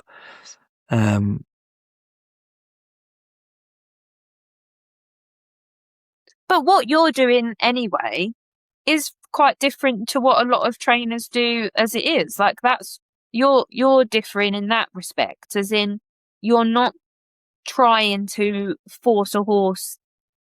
Some trainers will force that horse into the box and let them freak out, and then they'll just wait for them to stop. You're not doing that. So there is different areas. See, I suppose in my approach to getting them to load, the option to leave is always there. Exactly, but a lot of trainers wouldn't give them, natural horsemanship trainers wouldn't give them that option to leave. So you're already thinking along the right lines. I hate the term natural horsemanship. Oh, do you want me to use? I thought it sounded better than negative reinforcement training. No, I would just use horsemanship. I think the reason I don't like natural horsemanship is because, as you say, it's got connotations to it. It does, and it goes widely both ways. Like some of the natural horsemanship stuff, you can see like Clinton Anderson on one extreme, and then on the other side, you've got woo type stuff, and it's like it's none of that. It's like it's just what works. Yeah, I don't really know what to refer it as, so I'll say horsemanship then. just training. It's all just training, whether it's good, bad, or ugly. That's what it is, So I'll start with so what about traveling then? Because how I kind of see it is you can get a horse to load. You can get them comfortable with the partition. You can get them comfortable with the ramp up. Yeah. But then at some point you got to go for a drive. Yeah. And then that drastically changes the environment. And I always equate the trailer to be in like a dentist chair. I think it's something that horses have to learn. They can learn to kind of be okay. Yeah. Especially when it comes to traveling, but they probably would much rather be in a field. So what I sort of say is like you'll get the horse relatively good with all that, and then you'll take them for a drive and you'll lose a little bit of that trust. So you almost have to go back and rework on the trailer loading side of things to rebuild the trust to go traveling again, and you kind of have to keep coming back to it. I don't know how you feel about that, or because there's definitely some horses that have problems with traveling. They're okay with the box, but they might scramble when they're traveling. It's like a balance thing. Yeah. Or else maybe they'll panic a little bit more when things get noisy and start rattling around and the ground starts shifting under them. Do you deal with that a lot? So I normally, in the type of training that I do, I don't come across that often, but I do agree with you is that it does drastically change the environment, and yes, you might go backwards a step. So you can get the horse comfortable, and like you say, it's very unnatural. So you can expect a horse to go backwards when you're doing things like loading. But what I do is get them to the point that they're comfortable, and then we might turn the engine on for a minute so that they get used to the sound of the rattling that happens when the engine's turned on. Then we'll turn it off again. So we get used to the engine noise. Same concept. and then go for a really short drive. So maybe a couple of minute drive. So maybe sort of where you parked up, drive it down to the end of the road. Or if you've got a yard, you could drive circles aren't great the first time you drive. So anyway, in sort of relatively straight line if you can. And then turn the box off, take the horse out. So that's normally what I do. And then after that, I then leave everything open, let the horse walk back up, eat some food, and then we finish there. So that's how I start to introduce it, is engine noise first, very, very short drive, let the horse off, load the horse back up again, let them eat food. If they then refuse, which does happen, we can take them for a very short drive, let them out, and then the horse stops again. I say, okay, we need to practice this more. So even if the owner's not with me, they need to just reinforce whatever point that horse started to feel uncomfortable. Was it the movement? Was it the engine noise? Maybe they weren't quite ready. They need to practice that one point. And if the horse is stumbling, or if the horse is losing balance, take the partition out. That's what I normally do. Yeah. So they learn to find their own balance in there? Yeah. They just find it more comfortable, especially in a trailer for bigger horses. They find it more comfortable when you take the partition out. I did have a mare a few years ago that was in for that, and we had a big wagon, and even with the partitions up, it would just lean against the wall. Oh. You know what I mean? It would find something to lean on, because I know that's what other people would have advised as well, is just give them all the space so they can learn to kind of find their own balance. But so it's really, because you can't really be in that space to reward them in that moment, can you? So no, that's where it is quite difficult. But I think if a horse is struggling to find balance that badly, then I'd probably tell them to actually have a physio or a chiro look at them, because there could be something physically wrong as well as to why they can't balance. Yeah. I think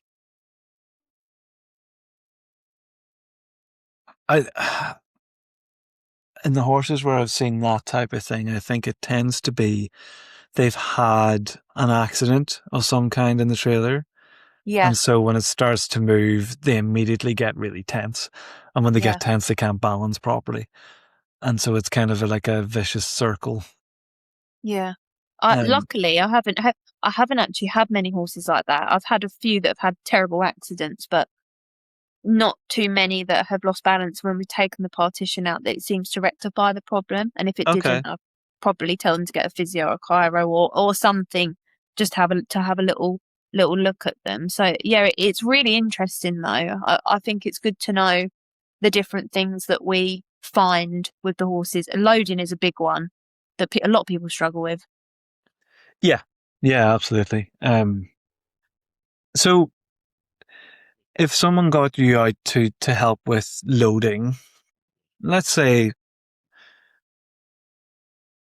nothing, there's been no trauma with that horse, but they're a sticky loader, or let's say it's the classic, they'll load at home, but they won't load to come home. Yeah. What's your sort of time frame? Do you turn up for an hour and do that, come once a week for X amount of time, or how do you actually schedule these things? If it's a horse that doesn't like to load away from home, if we've worked on it and we've got them to the point where they're comfortable going for a drive, coming home, loading up fine, then I'll go with them somewhere. We'll go to not somewhere busy. It's too much stimulus, it's too much stress. So we'll drive to, the owner will hire an arena. We'll drive there, do a lesson there, or I might meet them there because the horse is okay at home. Yeah. Have like a lesson, positive reinforcement lesson, or they might ride, and then we'll load the horse there doing the same things so that the owner knows how to cope with it away from home.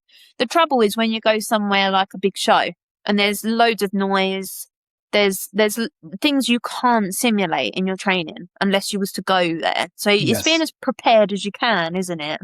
I think that's what most horses struggle with in the way home, is they're already kind of at threshold, and the ask then to get in the box is just one step too far.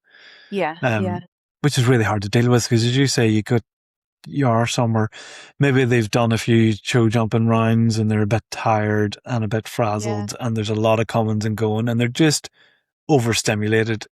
Yeah. But that's very difficult to train for, isn't it? I It think is. It is all you can kind of difficult. do is present them with something they are familiar with and understand. Yeah.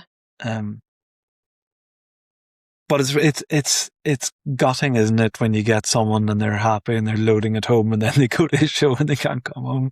Yeah, It's it just is. like, but what? It just is life. But It's so normally just a case of too much, isn't it? It's just too much going on. They're better waiting until everyone else has left, yeah, or go to a quieter area and load them as they can away from the stimulus. So that actually brings me neatly to my next little note, which was getting the owners to continue the practice. Yes. No, you giggled there. I know exactly what you mean. I tell you what, I don't go to the clients that call me and say, can I load their horses? And I say, yeah, sure, I'll come help you. What's the problem? Get all the information. Then they say, good, because I want to go to a show the next day or next week. And then I say, no, I'm really sorry. If that's what you want to do, I'm not the right person for you. I've got to that point in my career, you're probably very similar, where I won't go to people that just want a quick fix. Yeah, I've had a few people recently want me to go and load a horse because they want to move yard. So it's like, are you available on the 20th? And it's like, no. Yeah. Because you just know you probably could get the horse to load. Yeah. But you can guarantee with that pressure behind it that it's just not going to be good for anybody. No. And it's your reputation as well, isn't it? You don't want your reputation as someone that will just come and load a horse to move a yard, or just because someone wants to go to a show. I don't think it's fair on you or the horse. No, I agree. But in terms of, so obviously a big part of your job then, because people would need to practice between sessions, I would imagine. Yeah. Is really you're training the owner to train the horse. Yeah. And with something like using purely positive reinforcement, I mean, that takes a level of attention and judgment that is probably beyond most hobby horse owners. Yeah. So how do you handle that? So typically I will get the horse to a specific point. So normally, unless it's a particularly difficult case, I will get the horse to the point where they're happy walking on the box in the first session and eating their food calmly without rushing out again. Then I'll say to the owner, you need to practice this 2 to 3 times a week's fine until I come next. So they'll practice that till I come next. And then I will say, okay, show me what you've been doing. So then they'll show me what they've been doing. Then I might say, hang on a second, your timing is not quite right. And then I'll recap that, because it is a lot to expect. And you probably find this as well. For someone who doesn't know your type of training, to get it exactly as you would in that session. Yeah. So I think that it's very natural for a human that's trying to learn these ways to not get it correct the first couple of times they do it. I think that's natural. Yeah, of course, yeah. So I just watch what they've been doing, maybe correct some things that they have probably forgotten about because it is so much to learn. Recap that, move on to the next step, and then get them to practice that again. So each time I'll sort of get them to practice what we've already learned. And do you find most people would tend to get a hang of it then? Yeah. Yeah. As long as I recap what we've been doing, then yeah. Oh, you're probably a better teacher than I am. Do you not find people get it?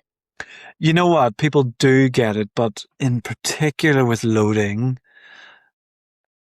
I think there's such an element of feeling timing and not using too much, just knowing the right amount of pressure to use the way that I do it, that it's very Yeah. hard to show someone just how to do that, if you know what I mean.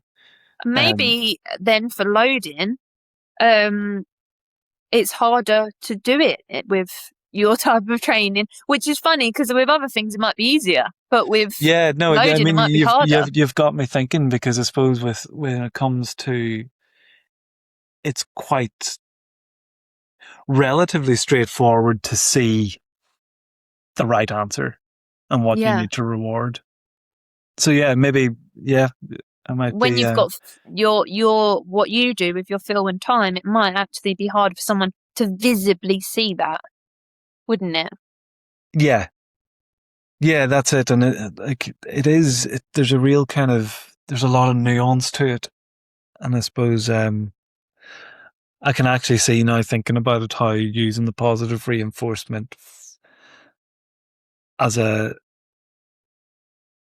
pure approach would be almost easier to teach in a way. I think to a human, probably Mm. easier to teach. I mean, you're still looking for anxiety levels and stress Yeah, features, but in terms of timing, people can visibly see what I'm doing, can't they? yeah. Just when you brought up the point there about looking for anxiety and stuff, it's something that I've come across. I think, when you kind of learn to ride, say in a riding school, or you come up in a horsey family, and you tend to,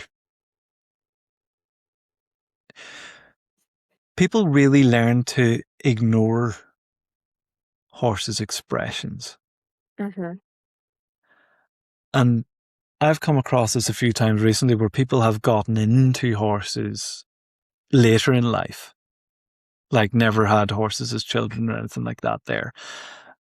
And because they haven't gone to the riding school that is where they've learned to kind of ignore the horse's expressions, they're much more adept at reading horses' expressions, because let's be honest, a lot of them are pretty obvious. It's like reading a person's expressions. You can tell when they look stressed, when they look scared, when they look sad, when they look relaxed, when they look. Yeah. You only have to look at them. It's not, obviously, when you're getting into the more subtle details, there's more things you need to pay attention to. But it's not hard to look at a horse's eyes and tell if they're stressed or if they're relaxed. Yeah. Just from a purely, you wouldn't have to be horsey Yeah. to Yeah. see When that. there's like Is I extreme suppose, stress. Yeah. yeah. And it's amazing how, as a community as a whole, we've kind of learned to largely ignore that because it doesn't suit what we want to do, I think, is where Yeah. it's kind of come from. So I suppose a lot of your work is more about actually teaching people to tune back into those things. Yeah. To look for the subtle before you get the big behaviours, looking at the really subtle signs. Because you're dead right. I go to lots and lots of people that I can see the horse is starting to pick up their anxiety, but the owner perseveres, and then the horse might explode, and then they say, Mhm. "See, they explode." And I'm like, "But they've just told you, Yeah, maybe with like 6 different features, that they're not happy." But like you say, it doesn't fit what they want to do, or they just don't know. There's just a lack of education there, and I think that's really important to maybe pick up on those things. yeah, yeah. It's just when you mentioned it there, that's what kind of popped into my head. It's if you just took the time and actually looked, you would see a whole lot more. But I think that's almost been trained out of us from, as a general kind of, um as a general horse population. It's kind of been tuned out of you from the get go to Yeah, to do what you want to do. yeah, yeah. Um. So, what actually enticed you down the road of behavioral science and positive reinforcement? Um, trying to think what the actual cause was. So I had my first pony, Toby, who was very traumatized. And looking back on it, now I would approach things very differently, but hindsight. And I learned Pirelli techniques with him. So I asked for all the Pirelli DVDs when I was younger. I got him when I was 12. All the Pirelli DVDs. I wanted to learn all of that type of training. Did all of that with him. And then even when I was quite young, I thought, I don't know if I really like it. I don't know if it's for me. Because it was all in, wasn't it? When we were younger, that was, everyone watched it, everyone loved it. But it kind of, I thought for my pony at the time, I wasn't sure if that sat quite right with me. So when I got a bit older, I started to learn and understand a little bit more, like things like facial expressions and how they work and how different stress levels work. Then I did that course that I was telling you about, the Behaviour and Psychology Level 3, which is like the equivalent of like a college course. And then I did the more in-depth studying. And the more you think you know a lot until you learn more. Because I did not know about genetic mutations and things like that, and it blew my brain. And I think I've always had a real interest in learning more about neuroscience and things like that. I'd love to do a degree in neuroscience next, but it's always interested me. I think maybe you're not born like it, but I think maybe you're sort of always made to be that type of way. So I've always just had a good sense around horses, I suppose, probably similar to you. Yeah, almost certainly. Yeah. I think there's a curiosity that just is in you, and there's maybe you're doing things a certain way that you're not that happy about, or actually more so for me, just didn't make sense. You couldn't, there was no real reason or why, or for me, I'd need to understand the why of things. And I think that's what kind of put me down the path I'm in, but I don't have a degree in it. My brother does have a PhD in neuroscience, though. Does he? Yeah. Human neuroscience. Yeah. That's so cool. Yeah. But nothing to do with horses. We probably are all neurodivergent in some way, because I don't think it's normal to be this obsessed with horses. We've probably all got some ADHD or autism or something without labelling. It is quite a strange thing, because it's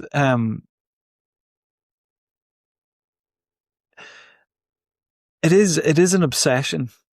There is a never-ending quest to learn more, and I think horses have a brilliant way of showing you just how little you know. Yeah, and I think it's very important for the listeners to know that even now, me and you will see things and we think, well, I've never seen that before. Yeah, and it doesn't. Yeah, 100%. Yeah, there's just some things like that horse with the bicycle is one that is like, I'm stumped. But then it makes you go into a bit of a rabbit hole, doesn't it? Of course it does. And it's the same thing with the loading. Is like, for a long time, everything I loaded went fine, and then more and more horses was struggling with the partition, and it's like, I'm going to have to go and learn this now. You're kind of forced down that way, and it's like, I don't want to learn this. Yeah, why am I doing this to myself?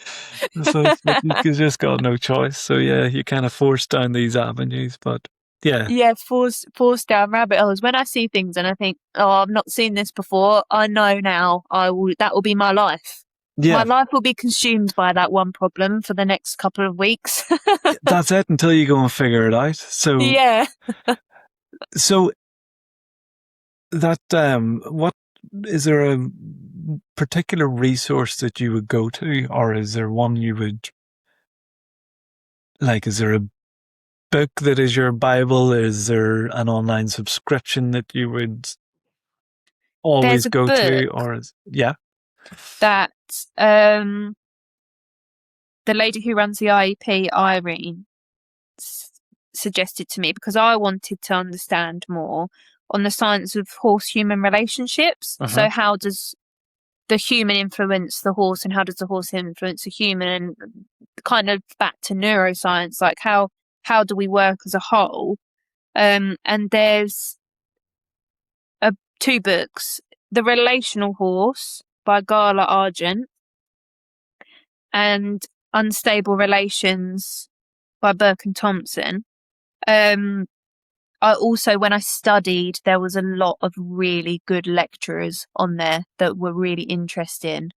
And the paperwork on that is really, really good too. But I also do a lot of scientific paper studies. So, if you have a problem, like because I really like learning about ulcers and the horse's gut, because I go to a lot of ulcer cases that really vary. Some horses have no symptoms or very small symptoms.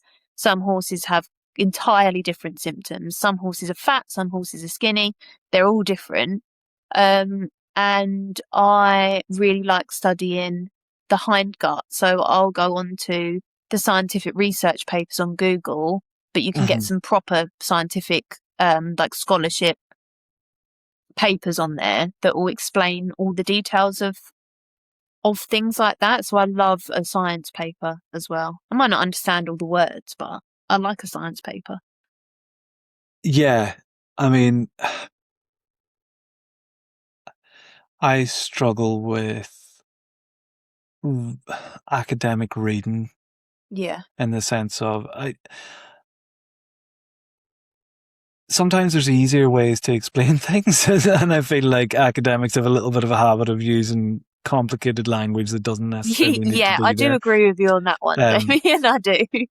But I mean, I'm reading some classical dressage books at the moment, which are not academic as such, but they're kind of quite technical and also have been translated. So they take a bit to decipher, but I find it takes a lot of energy to actually read those books and try and decipher what it is they mean. So there's The Relational Horse and Unstable Relations are your two books. Would you recommend them to horse owners in general, or are they quite specific? The first one's quite expensive. It's about £100 and something, but if you can afford to get it, I would. And I think a really good book is the Rachel Drysma Scent Work for Horses, because that shows you how horses use their different types of scents.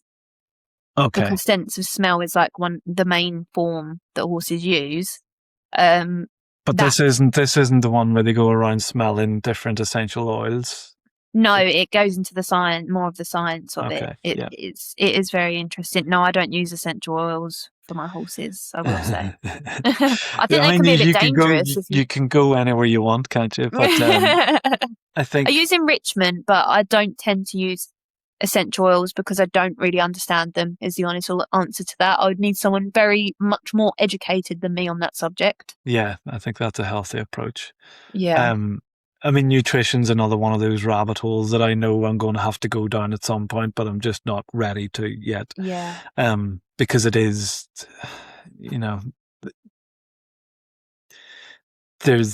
we keep horses in pretty much a monoculture, and they're just not really designed to be that way. And it's so difficult because we don't really have much of an option to keep them too much differently. But I do realize that, as you say, that hind guts and the bacteria and stuff in them has a big effect on their behaviour. Yeah. So I know that is a rabbit hole that I have to go down eventually, but I'm just not there yet. I've just done a rabbit hole on PSSM too, because that's what my pony's been diagnosed with. Yeah. And I was reading it and I thought, oh my God, I know I'm going to be reading about this for a long time because it's so in depth. And I love nutrition. I wish I knew more. But I do work with some really good experts in nutrition, and I have learned a lot. You should join the IEP, Damien, because there's a lot of good nutritionists on there. So is there anybody that particularly springs to mind? Because it's actually come up quite recently, and I was like, I don't know anybody particularly to recommend. So is there a name that kind of you would really recommend as kind of they're out there in the public domain educating people? And so the person that I get in contact a lot with is a lady, I cannot pronounce her name. We call her Kaz, but that's not her name. Her name is like Gertra. And she's very good. She's helped me and her working together with a client at the moment who has continuous ulcers. Every time they're cured, they come back. So, finding a solution both with training that doesn't push him out of his comfort zone, which is very low at the moment, and also finding things that will help his overall health. So his hind gut, his front gut. He's a Spanish horse, and Spanish horses in particular struggle in this country with their nutrition. They're really not built for grass. Was he imported? Yeah. Yeah. So I've got a Spanish horse, but he's not actually Spanish. He was bred here. So I don't know if they adjust a little better, but that'd be interesting. Would you be able to just send me her name and then I can include it in the show notes? Yeah, of course. She's got a number. She doesn't have. She has personal Facebook. She doesn't got a business Facebook. And there's another lady as well that I've been talking to about PSSM. Mm-hmm. She's very, very good with those types of genetic. Well, PSSM isn't just genetic, but that she's been very good with that. And that is, hang on, I'm trying to find her name. Marion Otto. She's German. She's got a Facebook. Her Facebook is Feed Healthy. Okay, that's great. Claire McLeod's good as well. She's a nutritionist, but I've never had any dealings with her, but she posts some really good stuff. Okay, that's great. Because I think if you know, as you were saying about the PSSM and kind of reading into it, I mean, how many PhDs have been done on that? It's like every single little thing with horses can go into so many multiple PhDs. There's just no way to know it all. No. And I'm sure there's some really good experts out there that I've not even seen or heard of before. Of course. But having a few names that you can go to and kind of go on, you tell me, so I don't have to go down the rabbit hole. Yeah, and I do that a lot with lameness. When I do a behavioural consultation, I record a video and I'll say, I'm not allowed to diagnose because I'm not a vet, but I'll say to the vet, I think it's this, I'm not sure. Because you look at this video and tell me if this horse is hind end lame, front end lame. Yeah. And then they're like, yeah, that horse needs to be seen. Yeah, so it's handy. That's great, isn't it? It's having that community of other professionals that you can, that you trust and you can bounce ideas off and get second opinions and everything. I think it only makes it all better, doesn't it? I think as professionals, we have to work with other professionals because we only know our remit, really, don't we? Yeah, we don't exactly. know all these other avenues. So I think it's good to have people to contact. I'll put you on my list for loading. You're a bit far. Well, yeah. So what areas do you cover? Hertfordshire, Buckinghamshire, Bedfordshire, Cambridgeshire, Essex, and sometimes I go up Thetford way.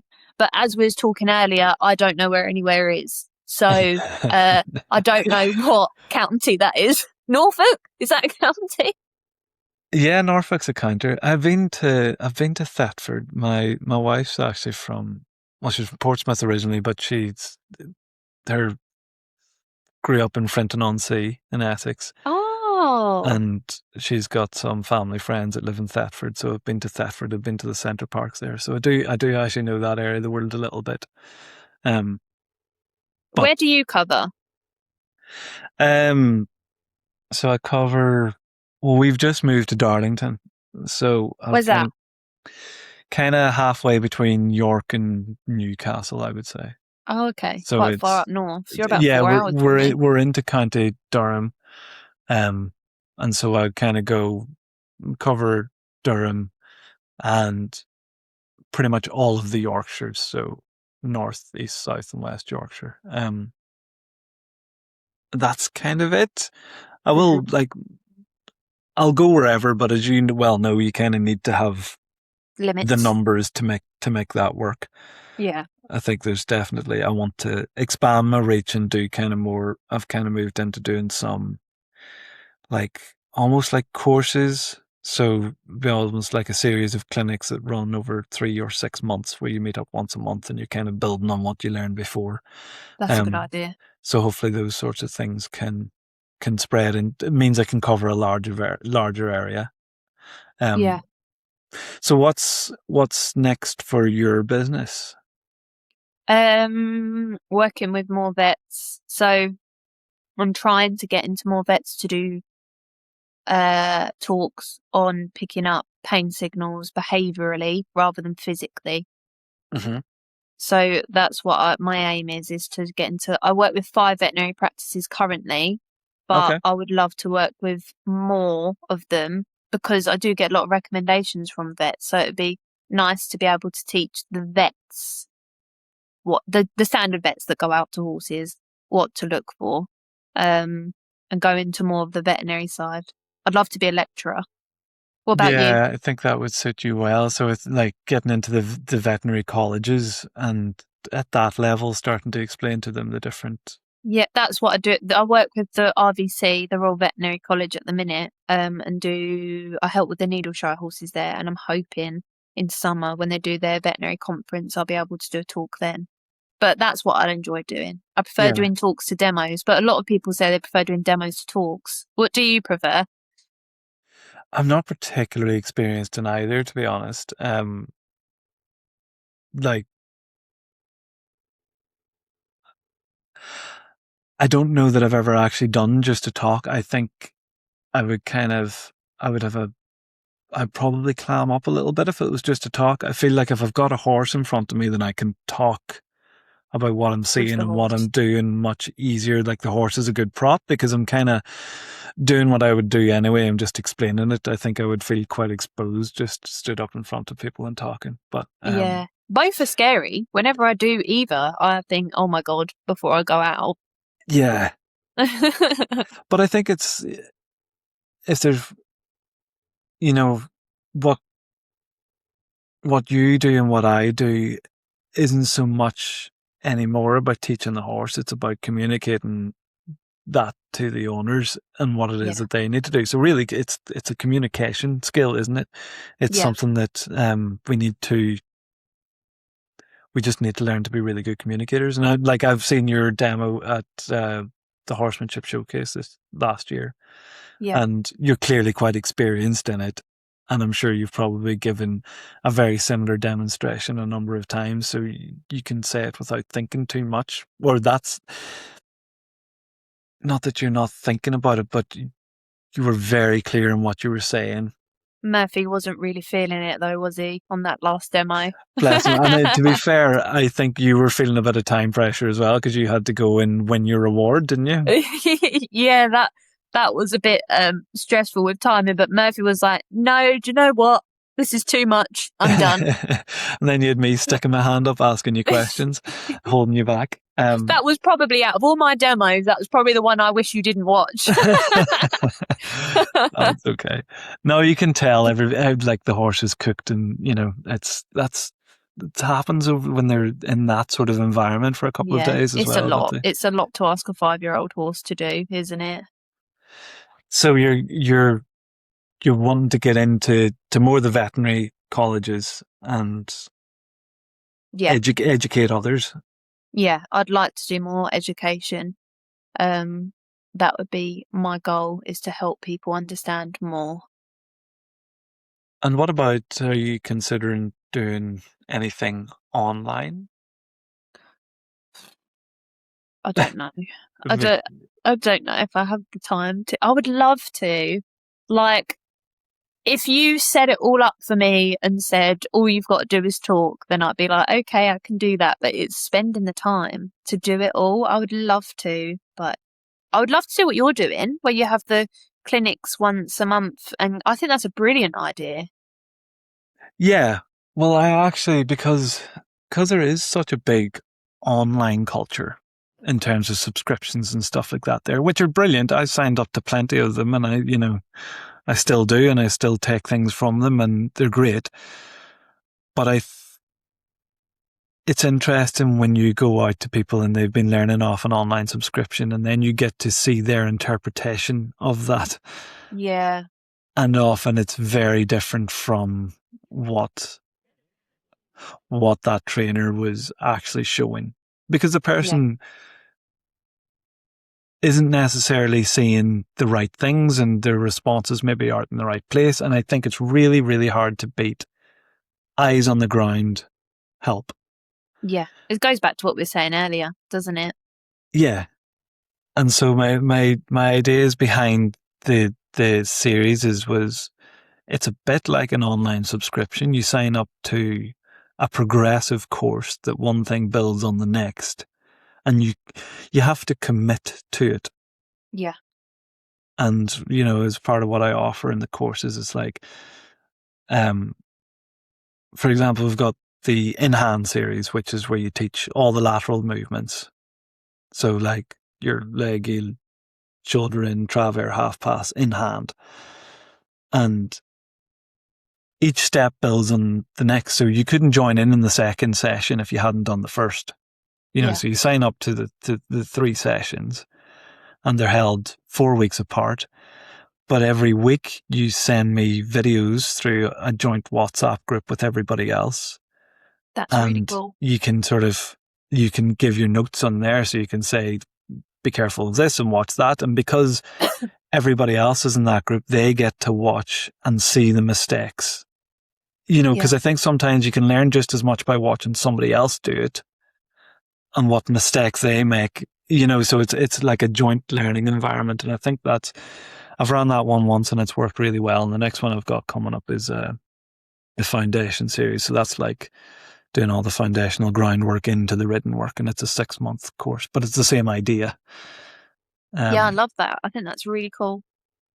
Yeah, it's rewarding as well when you come back the second month and everybody's done their practice and their horses really have progressed and they're ready for the next step, because I'm sure you do a lot of initial sessions and they can get quite deflating, I suppose, after a little bit of time, because people even with the best intentions won't maybe stick with it, or life gets in the way and they don't book another session in. And so then you're called out 8 months later and they haven't made any progress. So you're just doing the same thing again, because that's where you have to start. And I think doing the course I find quite fulfilling, because I think you really get to see people progress.